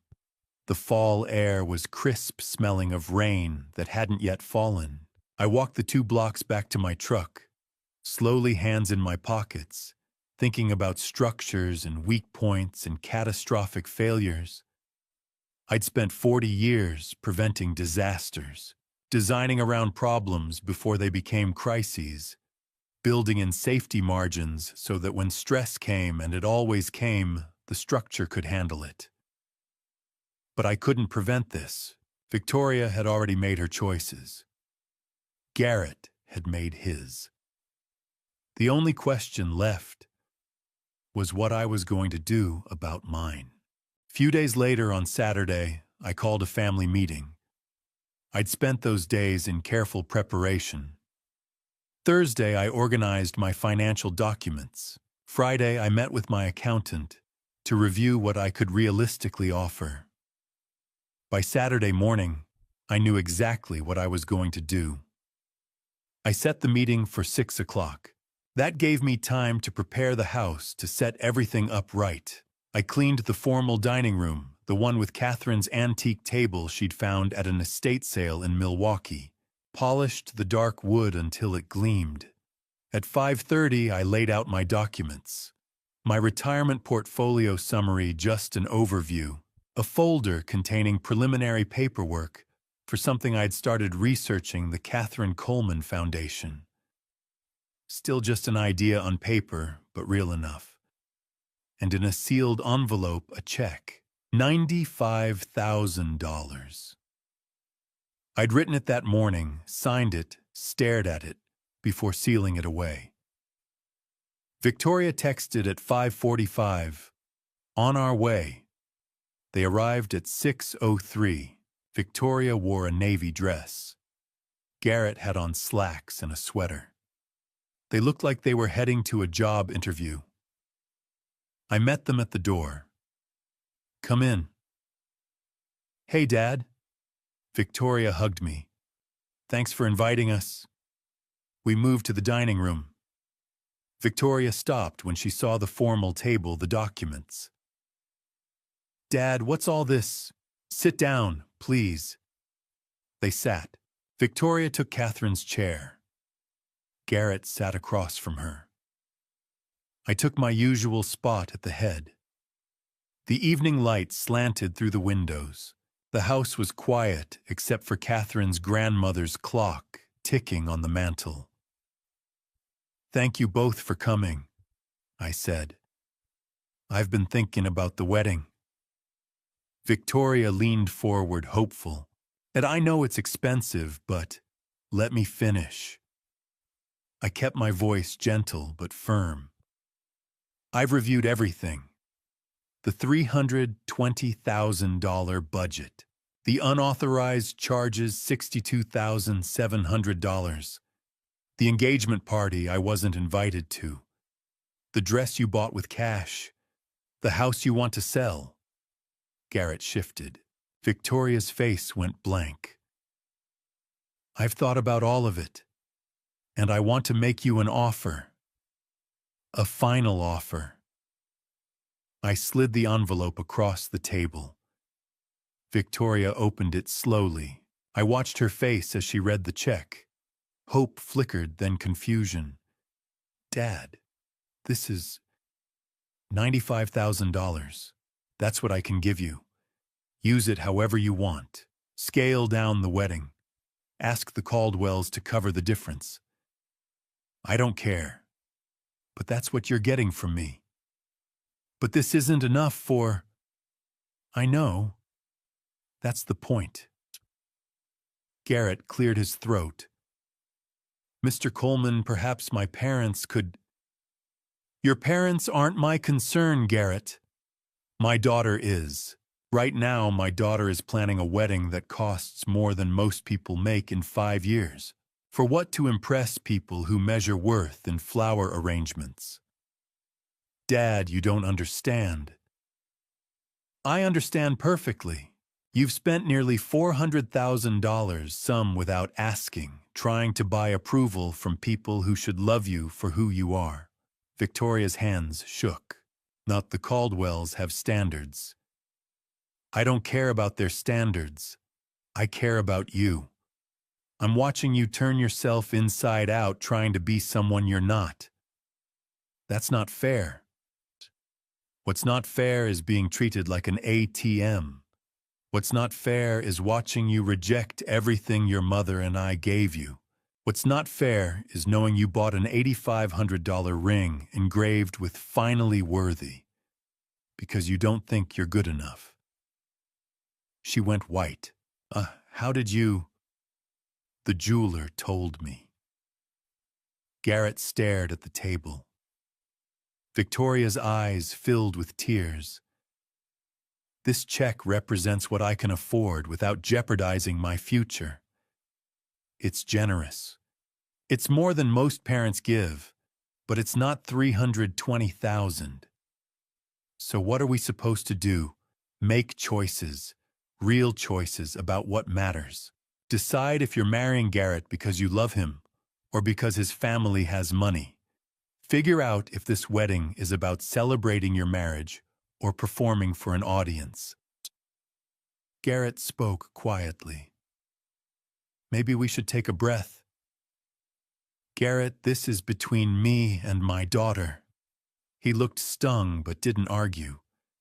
Victoria pushed the check back. We can't do it with this. Then cancel. We can't just cancel. Yes, you can. Everything can be canceled. The only question is whether you have the courage. Silence fell heavy. The clock kept ticking.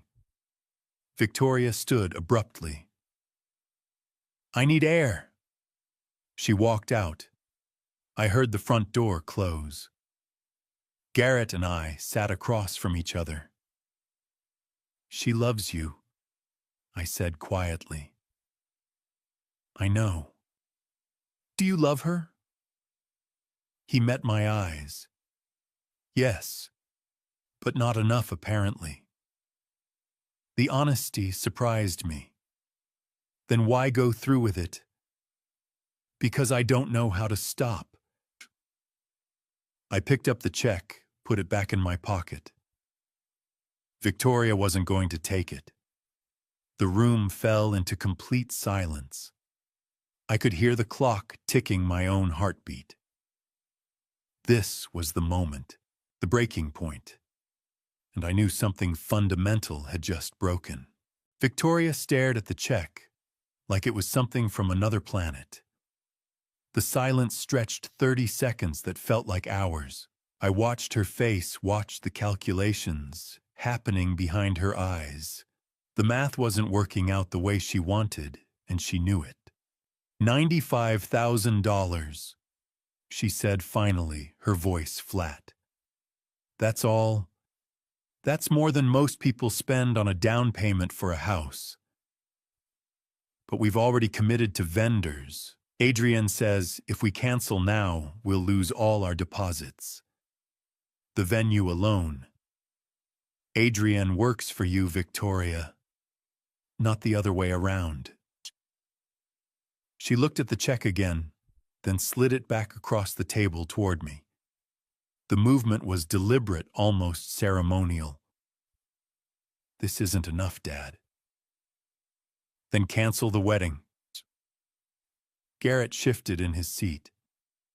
Mr. Coleman, maybe we can find a compromise. No. Victoria cut him off, her voice sharp. She stood up, hands flat on the table. He doesn't understand. The Caldwells are expecting a certain kind of event.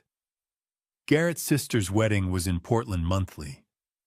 We can't scale back to something small and cheap.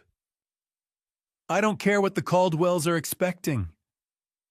You never cared. Her voice cracked years of something rising to the surface. You never cared about any of this. Mom would have understood. Mom would have wanted me to be happy. Something snapped inside me. Don't you dare bring your mother into this. Why not? She always supported my dreams. She always wanted me to have everything. Your mother wanted you to be yourself, not someone's trophy wife. Victoria's face flushed red. Trophy, I'm building a life, Dad. A real life, with real opportunities. Not stuck in some outdated house in Lake Oswego working some meaningless job, meaningless. The word came out quiet, deadly quiet. Garrett put his hand on Victoria's arm. Victoria, maybe we should... She shook him off. No, Garrett. He needs to hear this. I've spent my whole life in that house, surrounded by his old blueprints and Mom's old books and old everything. The Caldwells are offering me something better, something real, a life that actually matters. And what I gave you doesn't matter. That's not what your mother gave you doesn't matter. The home we built, the values we taught you.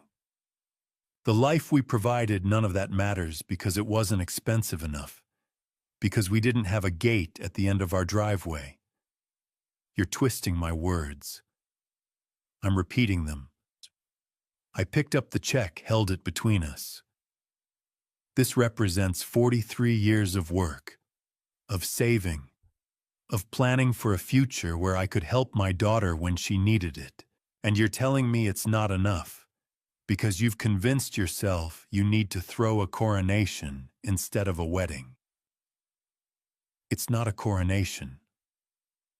Then what is it? Because from where I'm sitting, it looks like you're spending hundreds of thousands of dollars to prove to strangers that you're worth knowing, that you're finally... I stopped myself. Finally what? Nothing. No, say it. Finally what? Finally worthy. The words hung between us like a verdict. That's what you had engraved in Garrett's ring, isn't it? To my future. Finally worthy. As if everything you were before him, before the Caldwells, before this wedding, as if none of it counted. Victoria's face went white. Garrett looked like he wanted to disappear. That's what this is really about. I continued, my voice steady, now cold. You don't think you're good enough, so you're buying approval with my money, on your mother's memory, on a foundation that doesn't exist. You're building a life on debt and appearances and desperation. I'm not desperate. You spent $8,500 on a ring for him. Nothing for yourself. You rejected your mother's wedding dress, the one she saved specifically for you, because it wasn't couture. You're planning to sell the house you grew up in because it's just taking up space. If that's not desperate, I don't know what is. You don't understand what it's like, Victoria said, and now there were tears in her eyes. You don't know what it's like to always be the scholarship kid, the one whose parents drive a 15-year-old truck, the one who has to work during summer break, while everyone else is in Europe. I finally have a chance to be part of something bigger, to be someone who matters. You've always mattered. You've always been someone. The only person who doesn't see that is you. That's easy for you to say.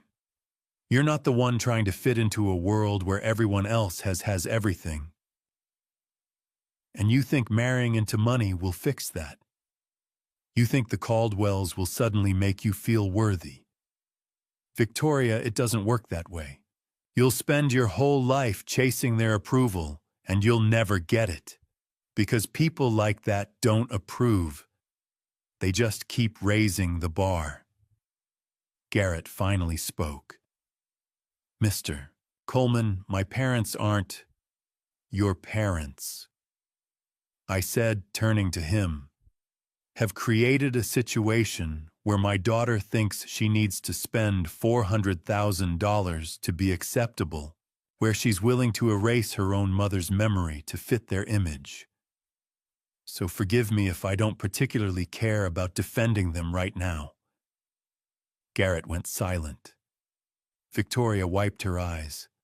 So that's it, 95,000 or nothing. That's what I can give you without destroying my own future. What you do with it is up to you. And if we can't make it work, then you'll have to make other choices. Ask the Caldwells to pay. Scale everything back. Postpone until you can afford what you want. I don't know, Victoria, but what I won't do is mortgage everything your mother and I built so you can throw a party to impress people who don't actually care about you. The room fell silent again. Even the clock seemed to hold its breath. Victoria looked at me, really looked at me, and I saw something in her expression I hadn't seen in months. Not the polished, careful version of my daughter who'd walked in tonight. Something rawer, more real. "You really won't help us," she said softly. "I'm helping you, just not the way you wanted." She picked up the check one more time, stared at it. Then she looked at Garrett, who wouldn't meet her eyes. Then back at me. "Fine," she said, and in that one word I heard everything about to break. If you're still watching, drop a comment. What do you think Richard will do next? I genuinely want to hear your predictions before we reach the breaking point. Quick reminder, what follows is a fictional story crafted to explore human emotions. If it's not for you, feel free to stop here. This house, this life, everything you built, it's all worthless. The words hit like an explosion. Not loud. Quiet, actually. But devastating in their precision, in their aim. Victoria stood there with her arms crossed, chin up, and delivered the verdict I'd been afraid to hear since this whole thing started. The air left the room. "What did you just say?"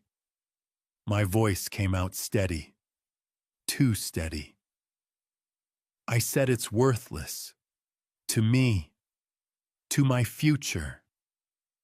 The Caldwells have real wealth, real property, real status. This..." She gestured around the dining room at Catherine's antique table at the walls I'd built with my own hands. "This is just small, provincial. It doesn't mean anything anymore. Real status. Yes, and I'm finally going to have it. I'm finally going to be someone who matters. Someone people respect. Someone... You already are someone, Victoria. You're my daughter." Her laugh was bitter, sharp. "That's not enough. Don't you see, being Richard Coleman's daughter from Lake Oswego, that doesn't open doors? That doesn't get me into the rooms where decisions are made. The Caldwells can give me that. They can give me a life that actually counts for something. A life that counts." I repeated the words, slowly tasting their poison. Yes. A real life. Not this museum of the past you're living in. Not Mom's old books and your old blueprints and memories of things that don't matter anymore. I'm moving forward. I'm building something. And if you can't support that, then what? She met my eyes. Then I don't need you.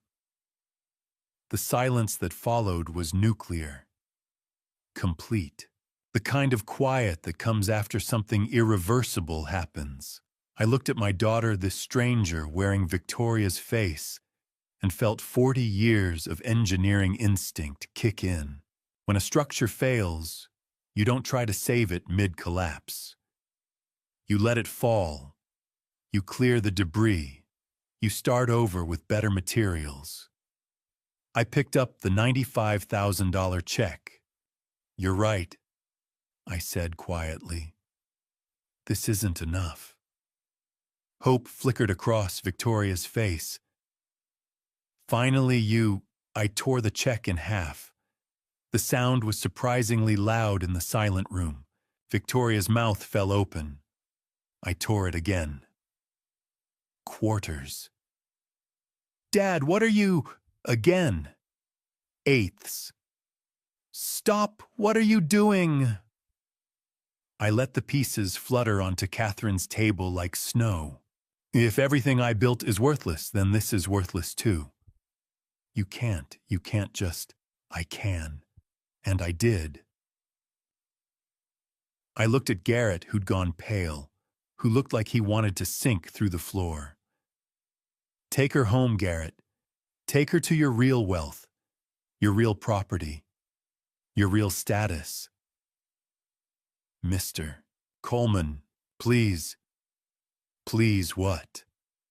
Please fund a wedding for a woman who just told me my life's work means nothing. Please keep enabling her desperate attempt to buy approval from people who will never actually accept her. No, I'm done. Victoria's hands were shaking. You're making a mistake. No. I made a mistake 28 years ago when I thought love was enough. Your mother and I gave you everything we had. We taught you kindness and integrity and the value of building things that last. But we forgot one lesson. We forgot to teach you what things actually cost. I hate you. Her voice broke on the words. I know. But one day you'll understand. One day, you'll realize that being someone who matters isn't about wealth or status or impressing strangers at country clubs. It's about being someone you can be proud of when you look in the mirror. And right now, you're not. How dare you? How dare I? How dare you? Your mother spent her last months writing you a note about her wedding dress, hoping you'd wear it someday. She saved measurements. She planned for your happiness. And you called it vintage. You called it inadequate. You threw away her memory like it was garbage because it wasn't expensive enough for the Caldwells. Tears were streaming down Victoria's face now, but I couldn't stop. The dam had broken. She would have understood, Victoria whispered. No, she would have been heartbroken. Just like I am. Because the daughter we raised, the one who brought me dandelions and helped me pour concrete and laughed over ice cream, that girl wouldn't have needed an $8,500 ring to feel worthy. That girl knew her worth came from who she was, not what she could afford. That girl was naive. That girl was real. Victoria grabbed her purse. I can't do this. Garrett, we're leaving. Garrett stood slowly looking between us like a man watching a car crash. Mr. Coleman, Save it. Just take care of her. Or don't. I'm not sure you're capable of either. They left. Victoria first, moving fast, not looking back. Garrett hesitated at the doorway. I'm sorry, he said quietly. So am I. Then he was gone, and I was alone in the dining room with the pieces of a $95,000 check scattered across my dead wife's table. I should have felt something. Regret, maybe. Fear. Doubt about what I'd just done. But all I felt was clarity. Cold, absolute clarity. Victoria had made her choice. She'd chosen appearances over authenticity, status over substance, the Caldwells' approval over her own father's love. And in doing so, she'd revealed something I'd been afraid to see. My daughter had become someone I didn't recognize. Someone who measured worth in dollars and addresses and social climbing. I sat in that silence until the clock struck midnight. The house around me, the one I'd designed, the one Catherine had made a home, the one Victoria called worthless, creaked and settled in the darkness. Catherine's voice drifted through my memory, something she'd told me once when Victoria was 16 and had made a terrible decision we'd had to let her face consequences for. The hardest thing a parent does is let them fall rich. But sometimes falling is the only way they learn to get back up. I'm letting her fall, I whispered to the empty room. I hope you're right. Then I stood, gathered the pieces of the torn check, and walked to my office. I turned on the desk lamp, pulled out a legal pad, and began writing. Project name, lesson in value. Timeline 4 weeks until wedding. Objective, teach my daughter what things actually cost. I wrote late into the night, the engineer in me taking over, turning heartbreak into strategy, pain into purpose. By 3 a.m., I had a plan. It was cold. It was calculated. It was possibly the most important thing I'd ever design. And unlike the bridges and buildings I'd spent a lifetime creating, this project's success wouldn't be measured in steel and concrete. It would be measured in whether I could save my daughter from herself. Sunday morning, I woke up with absolute clarity. I hadn't really slept maybe an hour, maybe 2. But when dawn broke over Lake Oswego, painting the sky pink and gold, I felt more awake than I had in weeks. The exhaustion, the heartbreak, the confusion, all of it had burned away overnight, leaving something harder behind. Purpose. I made coffee and stood at the kitchen window watching the neighborhood come to life. Dogs being walked, joggers, a teenager retrieving the newspaper, normal Sunday routines. While inside this house, everything had changed. I'd spent 40 years as an engineer solving problems, identifying structural weaknesses, designing solutions. This was just another problem, another blueprint that needed redrawing. For a moment, just a moment, I let myself imagine it. The wedding day, Victoria at the Abernethy Center in her $18,000 dress. Vendors not showing up. Guests arriving to locked doors. The Caldwells' faces as their perfect day collapsed. I shook my head, clearing the image. No, I wouldn't imagine it. I would design it. Engineer it with the same precision I'd used to build bridges for 4 decades. I picked up my phone and called Robert Patterson. He answered on the 3rd ring, groggy. "Rich, it's 7 a.m. on a Sunday. I need to see you Monday morning. First thing." A pause. What's wrong? Nothing's wrong. Everything's finally clear. Can you do 8? Yeah. Yeah, I can. Rich, are you okay? I'm better than I've been in a long time. See you Monday. The rest of Sunday I worked. Pulled out financial documents, organized them by account, made lists, ran projections. By evening, I had a complete picture of what I owned, what I could liquidate, what I could reallocate. It was enough.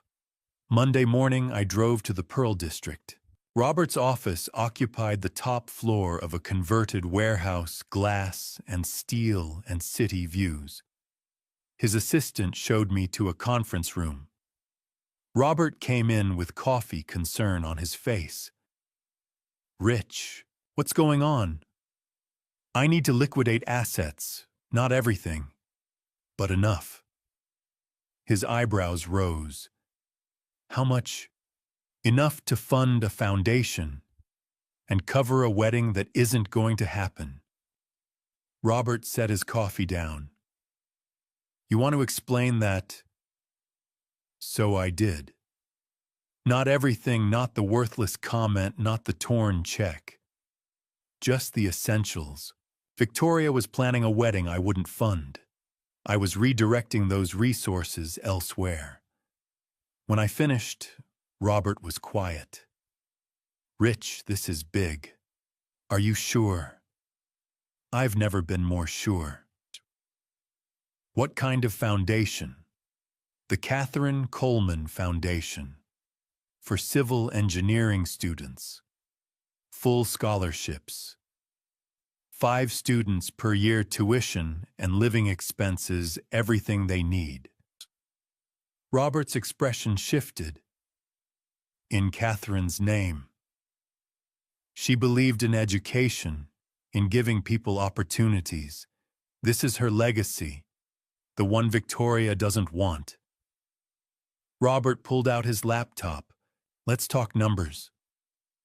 We spent the next hour going through my portfolio, retirement accounts, investments, house equity.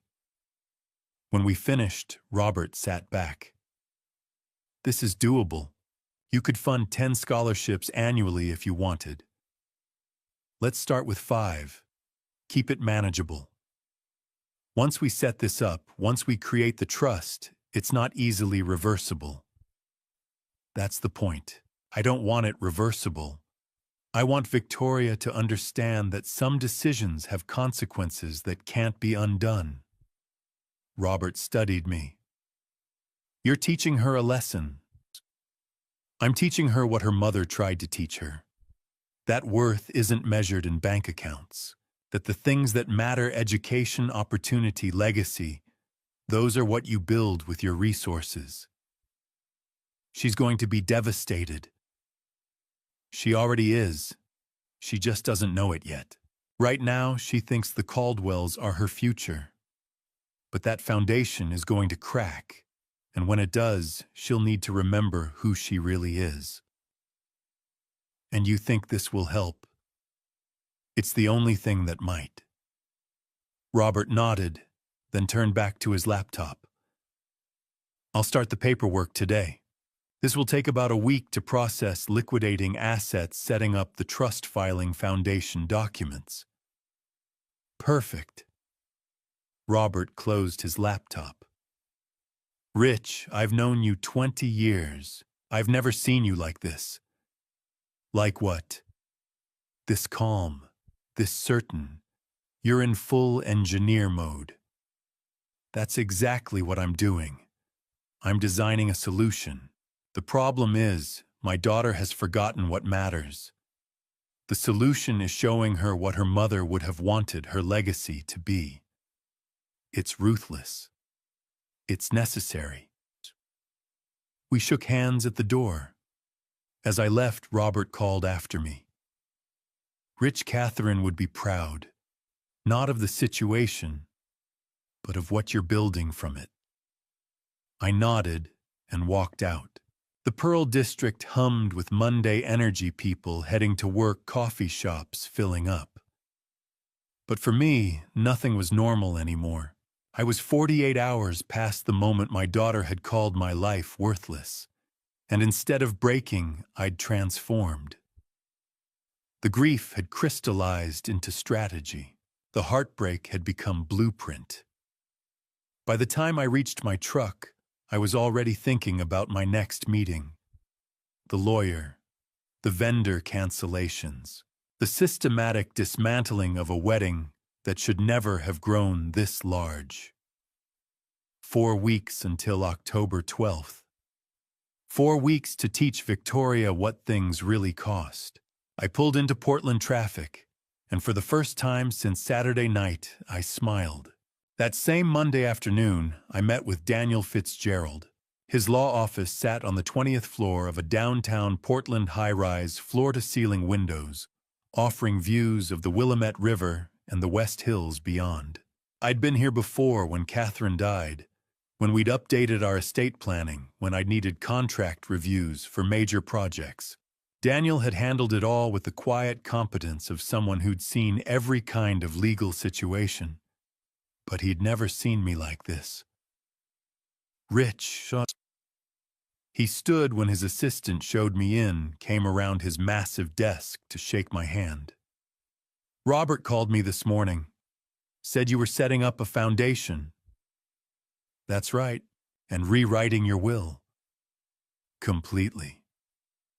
Daniel gestured to the leather chairs by his window. We sat, and for a moment neither of us spoke. Below the city moved cars crossing bridges, boats on the river, the ordinary machinery of life continuing while mine was being dismantled and rebuilt. Walk me through it, Daniel said finally. So I did. The Catherine Coleman Foundation full scholarships for civil engineering students, 5 per year, covering everything from tuition to housing to books. Robert was handling the financial setup. I needed Daniel to handle the legal framework. And I needed to change my will. All remaining assets go to the foundation upon my death. I said, my voice steady. The house, my retirement accounts, investment portfolio, everything. Victoria is removed as primary beneficiary. Daniel's pen stopped moving across his legal pad. Rich, she can receive support from the foundation, but only if she volunteers for it. Minimum 2 years of service. She wants to understand what work means, what earning something means. She can earn her inheritance. You're essentially disinheriting your daughter. I'm giving her an opportunity to prove she understands what her mother valued. Education, service, building something that lasts. If she can demonstrate that she'll benefit from the foundation, just like any other student would. But she doesn't get a free pass just because she's my daughter. Daniel set his pen down. This is extreme. Is it legal? Yes. It's your estate. You can structure it however you want. But Rich, are you sure this will create an irrevocable trust? Once it's set up, you can't easily undo it.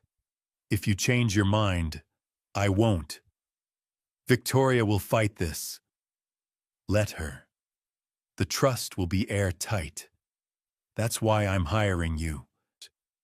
Daniel studied me for a long moment. We'd known each other 20 years.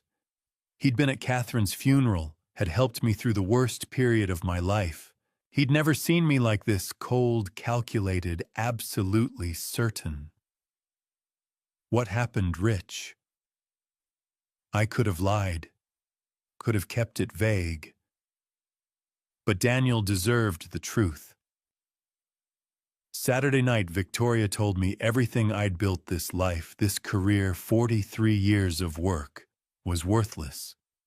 She said the Caldwells had real wealth, real status, and that's what mattered. Not me, not what her mother and I gave her, just their money and their name. Daniel's expression shifted. Jesus. She's planning a wedding that costs more than most people's annual salary. She's buying approval from people who will never actually accept her. And she's using my money to do it without asking, without caring about what it costs me or what it means. So you're teaching her a lesson. I'm teaching her what Catherine tried to teach her. That worth isn't about bank accounts or country club memberships. That legacy, real legacy, is about what you build for other people. What you leave behind that matters. Daniel picked up his pen again. All right, let's do this properly. Foundation charter first. We'll establish the Catherine Coleman Foundation as a 501c3. That gives it tax-exempt status and ensures it can operate in perpetuity. Good. Then we'll create an irrevocable trust to hold your assets. That protects them from any legal challenges Victoria might mount. The trust will be the primary funder of the foundation. And my will. We rewrite it to reflect all of this. Victoria becomes a conditional beneficiary. She can benefit from the foundation's resources, but only through the established channels. No direct inheritance unless specific criteria are met. What criteria? 2 years of documented volunteer service to the foundation. And Daniel paused, thinking. What if we add an educational component? She has to complete some kind of training or certification related to the foundation's mission. Show she understands what it's actually about. I considered that. I like it. Make it part of the terms. For the next hour, we worked through details. Foundation governance structure. Board of directors, I'd serve as founding director with Robert and Daniel as initial board members. Scholarship selection criteria. Application process. Everything needed to make this real, permanent, unassailable. When we finally finished, Daniel sat back. This is bulletproof, Rich. Once I file these documents, once the trust is established, Victoria won't be able to touch it. Even if she contests the will, the irrevocable trust protects everything. That's exactly what I want. What about the wedding? I've already started rescinding financial support, effective immediately. She knows not yet, but she will soon enough. I'm canceling vendor contracts this week. By the time she realizes what's happening, it'll be too late to salvage it. Daniel's expression was hard to read. Part concern, part something like admiration. You've thought this through. I'm an engineer. It's what I do. When do you want to announce the foundation, make it public? I looked at the calendar on Daniel's desk. October 12th was circled in red, Victoria's wedding date. 4 weeks away. 2 weeks, I said. Right before the wedding. I want Victoria to understand that while she was planning her spectacle, I was building her mother's legacy. The legacy she rejected. That's going to devastate her. Good. Maybe devastation is what she needs to remember who she actually is. Daniel walked me to the door when we finished. Rich, for what it's worth. Catherine would understand why you're doing this. Would she approve? I think she'd be heartbroken about the situation, but proud of the solution. This foundation. It's exactly what she would have wanted. I nodded, not trusting myself to speak. Outside, the autumn afternoon was cooling, clouds rolling in from the coast. I stood on the sidewalk for a moment, looking up at the building where I just legally ensured my daughter's inheritance would require her to prove she'd learned something about value. It felt ruthless, cold. Exactly the kind of thing I'd never imagined myself doing. But then I'd never imagined my daughter would call my life's work worthless either. I walked to my truck, pulled out of the parking garage and headed home. 2 major meetings done. Foundation established. Legal protections in place. Tomorrow I'd start the real work, dismantling a wedding piece by piece, vendor by vendor, until nothing was left but the lesson I was determined to teach. 4 weeks until October 12th. The countdown had begun. Over the next week, I began the systematic dismantling. Tuesday morning, I started with the venue, called Abernethy Center at 8 a.m. before I could second-guess myself. This is Richard Coleman. I need to cancel the October 12th wedding reservation. The events coordinator sounded surprised. Mr. Coleman, the wedding is less than a month away. According to our contract, you'll forfeit your deposit. I understand. $10,000. Process the cancellation. A pause. Are you certain perhaps the bride and groom would like to? I'm certain. Cancel it. I'll need this in writing. You'll have it by end of day. I hung up and immediately drafted the email. Formal, professional, final. Sent it before I could think too hard about what I was doing. 1 down. Wednesday, I worked through the rest. Called the florist first. This is Richard Coleman. I need to cancel the floral order for the Coleman-Caldwell wedding. The florist, a woman whose invoice had read $32,000 for roses and peonies, tried to negotiate. Mr. Coleman, we've already ordered most of the flowers. We can't simply check your contract. I'm the payer. I have cancellation rights. Send me the final accounting of what I owe for work already completed. Next was the photography team, then the band, then the lighting company. Each call followed the same pattern: surprise, resistance, eventually acceptance. By Wednesday evening, I'd canceled 6 vendors. Thursday morning, I made the call I'd been dreading most. Adrian Sinclair speaking. Adrian, this is Richard Coleman. Her voice brightened artificially. Mr. Coleman, I was just reviewing final details for Victoria's big day. I'm terminating your services, effective immediately. Silence. Then, excuse me. You're fired. I'm canceling the contract. You can't do that. We have a binding agreement. I've invested months in this wedding. Coordinated vendors, managed timelines. Read the contract, Adrienne. Paragraph 7, subsection 3. The payer has the right to terminate services with written notice. You'll receive that notice today. But the wedding is in 3 weeks. Do you have any idea what this will do to Victoria? That's between me and my daughter. Mr. Coleman, please, let's discuss this rationally. There's nothing to discuss. You'll be paid for work completed through today. Nothing more. Goodbye, Adrienne. I hung up while she was still protesting. Within hours, the cancellations began rippling outward.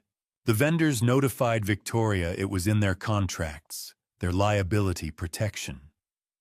Tuesday afternoon, Abernethy Center sent her a formal notice. Wednesday, the florist called her directly. Thursday, Adrian apparently phoned in a panic. By Thursday evening, my phone rang. Victoria's name on the screen. I let it ring 3 times before answering. What have you done?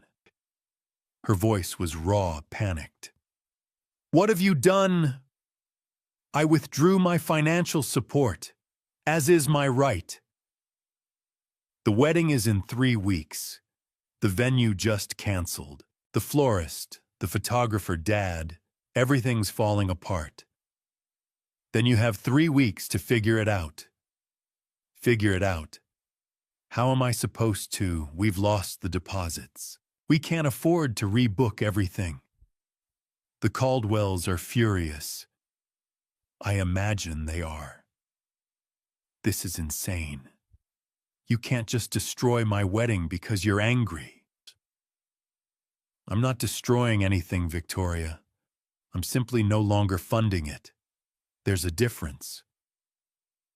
You're doing this to punish me. I'm doing this to teach you. There's a difference there, too. Teach me what? That you're cruel. That you don't care if I'm humiliated in front of everyone I know. I'm teaching you that actions have consequences. That when you tell someone their life's work is worthless, they might decide to stop working for you. She was crying now. I didn't mean, yes, you did. You meant every word, and now you're learning what it costs. The Caldwells can't cover everything on such short notice. Garrett's parents are saying... She stopped. What are Garrett's parents saying? Silence. Victoria, what are they saying? They're saying maybe we should postpone. That this is too much chaos, that it doesn't look good. Doesn't look good. There it is. You don't understand. I understand perfectly. When things get difficult, when appearances are threatened, the Caldwells fold. And you're realizing that all their wealth and status don't actually solve problems. They just make them look prettier until they can't anymore. I hate you. You've said that before. It doesn't change anything. She hung up. I sat in my office, phone in hand, and felt nothing. No satisfaction. No regret. Just the cold clarity of a plan being executed exactly as designed. Friday morning, I made one final call. Jennifer Brooks speaking. Jennifer, it's Richard Coleman. I'm ready to list the house. Jennifer had sold homes in Lake Oswego for 20 years. She knew this neighborhood, knew property values, knew me. Richard, are you sure this is a big decision?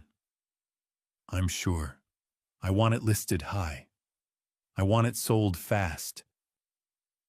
Fast might mean accepting a lower offer. I'll take that risk. How soon can you get the paperwork done? I can have the listing agreement ready by this afternoon, photos and marketing by Monday. We could have it on the market by Tuesday. Do it. And Victoria, have you told her? She'll find out. By Friday afternoon, Jennifer had come by with the paperwork. We walked through the house together while she took notes. 3 bedrooms, 2 baths, original hardwood floors, updated kitchen, wraparound porch. The house Catherine and I had built. The house Victoria had called worthless. It's a beautiful home, Jennifer said. It'll sell fast. Good. Where will you go? I haven't decided yet. Somewhere smaller, somewhere without so many memories. She squeezed my hand. I'm sorry, Richard. Whatever's happening with Victoria, I'm sorry. I nodded, not trusting myself to speak. By Friday evening, a for sale sign stood in my front yard. 6 feet tall, red and white, impossible to miss. Jennifer's company logo. My phone number. Price to sell. I stood at the window and looked at it. This house had been my life for 35 years. Catherine's dream. Victoria's childhood. Every room held memories, birthday parties, Christmas mornings, quiet evenings, reading on the porch. But Victoria had been right about one thing. It was just a house, wood and nails and mortgage payments. What made it a home, the love, the family, the connection that was gone? Had been gone since Catherine died, really. I'd just been too stubborn to admit it. The sign would stay up for however long it took. Days, weeks. Eventually, someone would buy it. Would move in with their own family, their own memories to make. And Victoria would drive by and see that sign and understand her father had meant what he said. There was no going back.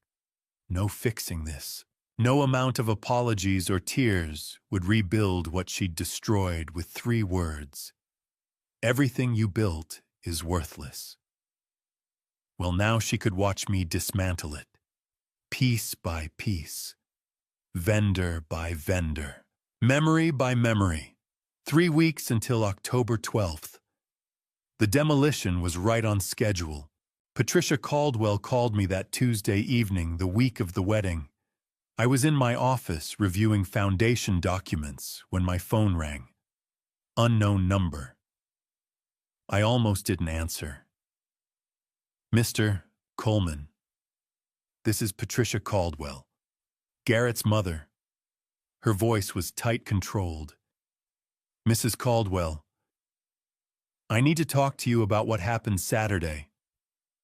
Saturday, October 12th, the wedding day.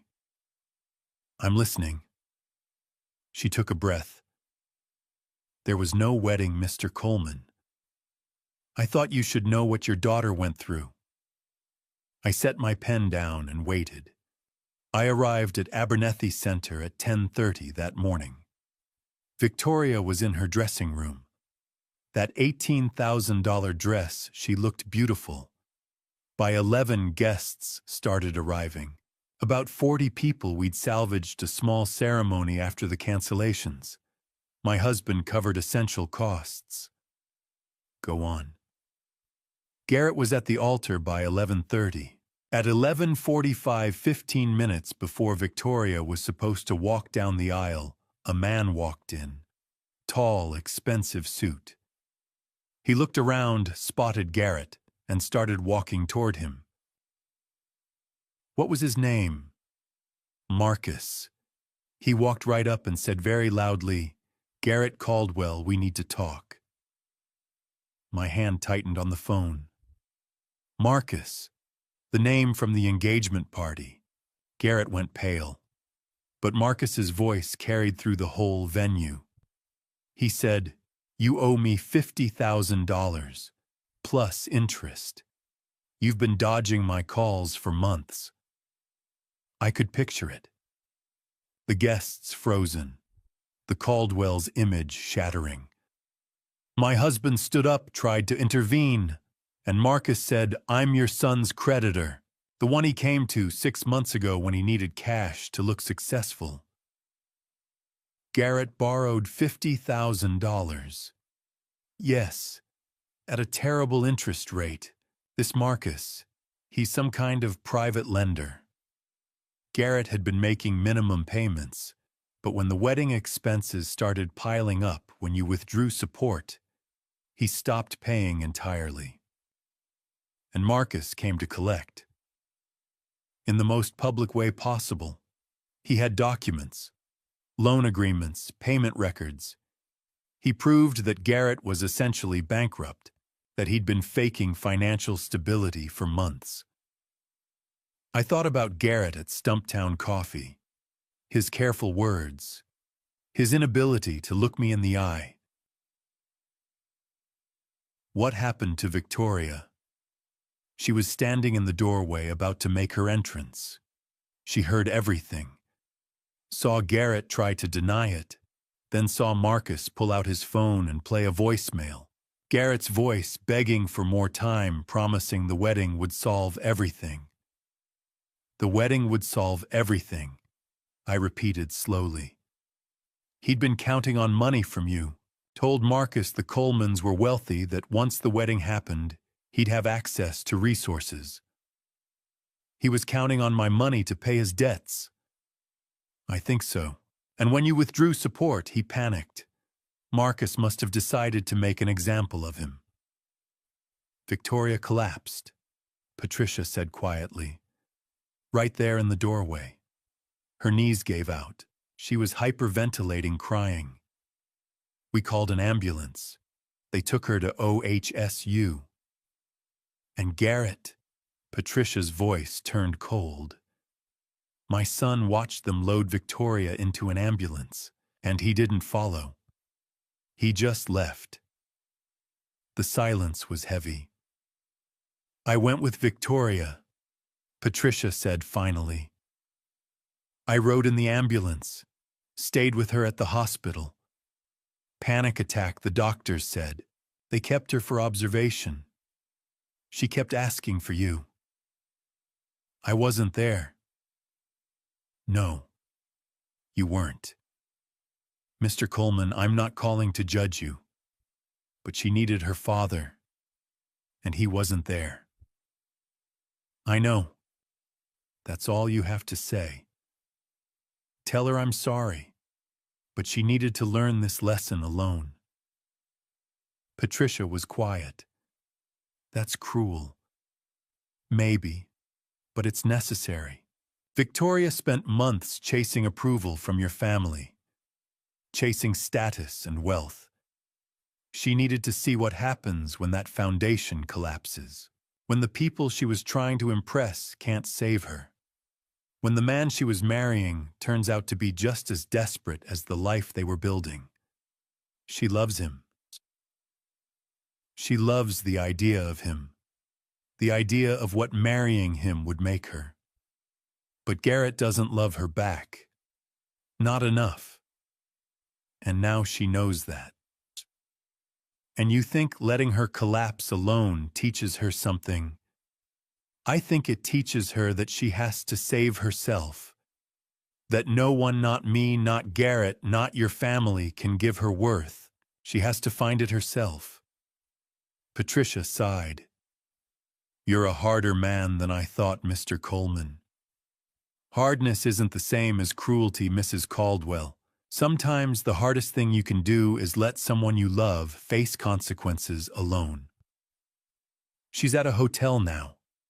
My husband paid for a room. Thank you for telling me what happened. What are you going to do? Nothing. Not yet. Victoria needs time to process this. When she's ready, if she's ready, she'll reach out. And if she doesn't, then I'll know I failed. Not as a father who withdrew support, but as a parent who couldn't teach his daughter to value herself. Patricia hung up. I sat in my office and thought about Victoria in a hospital bed asking for me. About Garrett walking away while she collapsed. About Marcus collecting his debt in the cruelest way possible. I should have felt satisfaction. The wedding had imploded exactly as I'd known it would, but all I felt was tired. Tired and uncertain if I'd done the right thing. If letting Victoria fall was teaching her strength, or just breaking her spirit. Outside, the October night was cold. My house with its for sale sign was quiet. I demolished everything. The wedding, Victoria's trust, maybe even our relationship. Now I had to hope something better could be built from the ruins. 6 months later, I stood at Portland State University for the Catherine Coleman Foundation launch. Spring had come to Oregon cherry blossoms along campus paths, students on lawns. I stood inside the civil engineering building, a banner behind me reading, Catherine Coleman Foundation First Annual Scholarship Ceremony, looking at 50 people in the lecture hall. Daniel Fitzgerald sat in front. Robert Patterson beside him. Howard Scott near the back. Raymond Tucker sat with his wife in the third row. My late wife believed education was the greatest gift, I said into the microphone. Catherine spent 30 years teaching at Lincoln High School. She believed every student deserved a chance. Today we honor her by making that belief real. Applause rippled through the room. The Catherine Coleman Foundation will provide 5 full scholarships annually to civil engineering students. Our first recipient exemplifies everything Catherine valued: hard work, integrity, dedication to building things that matter. Please welcome Emma Tucker. Raymond's daughter walked up 18 wearing a borrowed blazer, hands shaking. Full ride to PSU.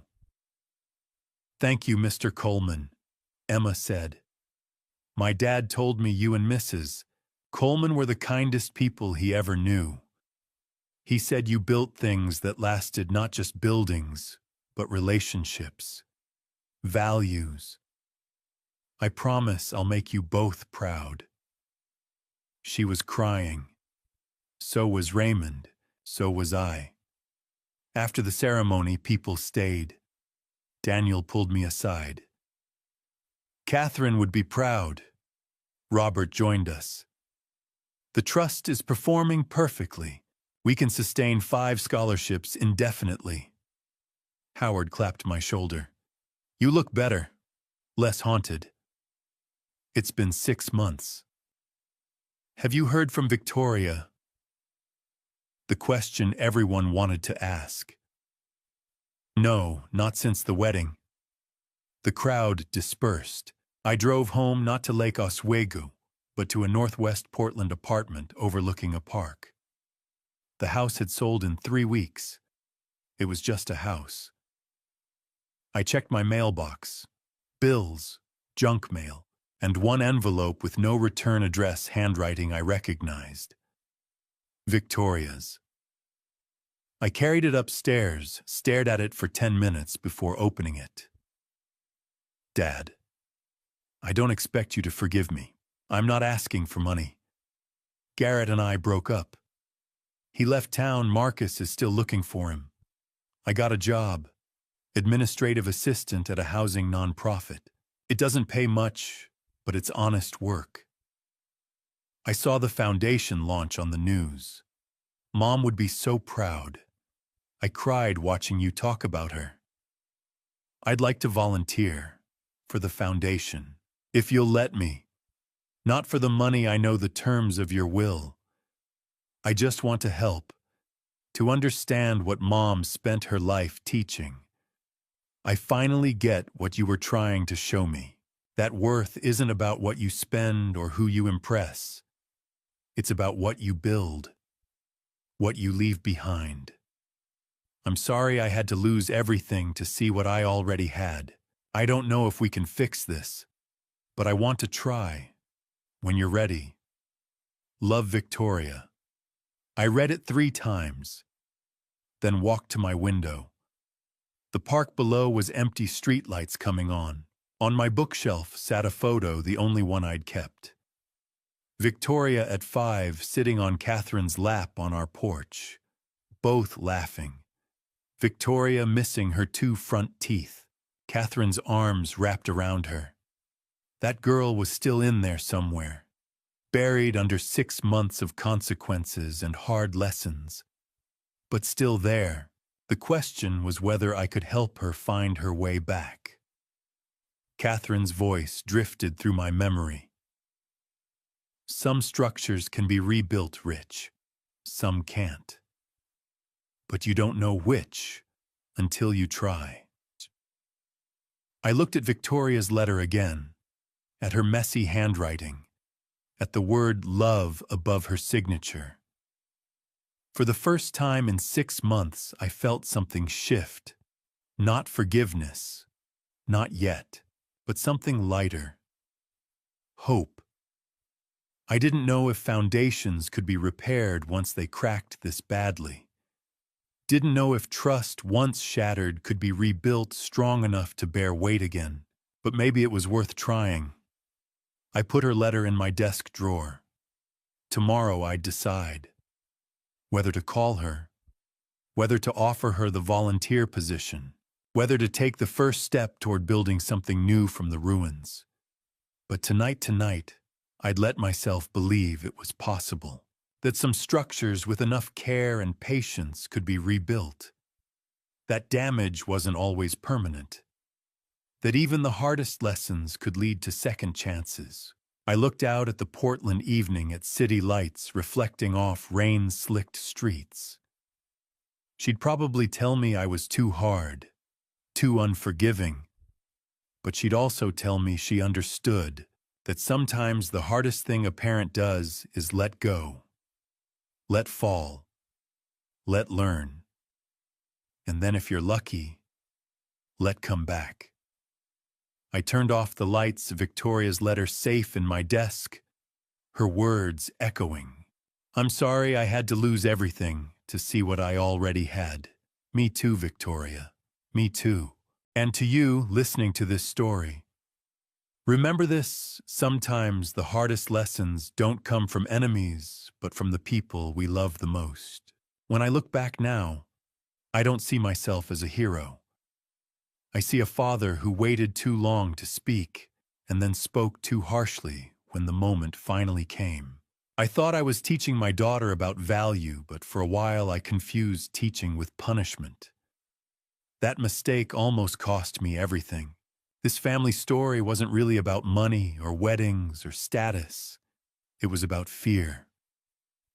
My daughter was afraid she wasn't enough, afraid she didn't matter unless she proved it with luxury approval and someone else's name.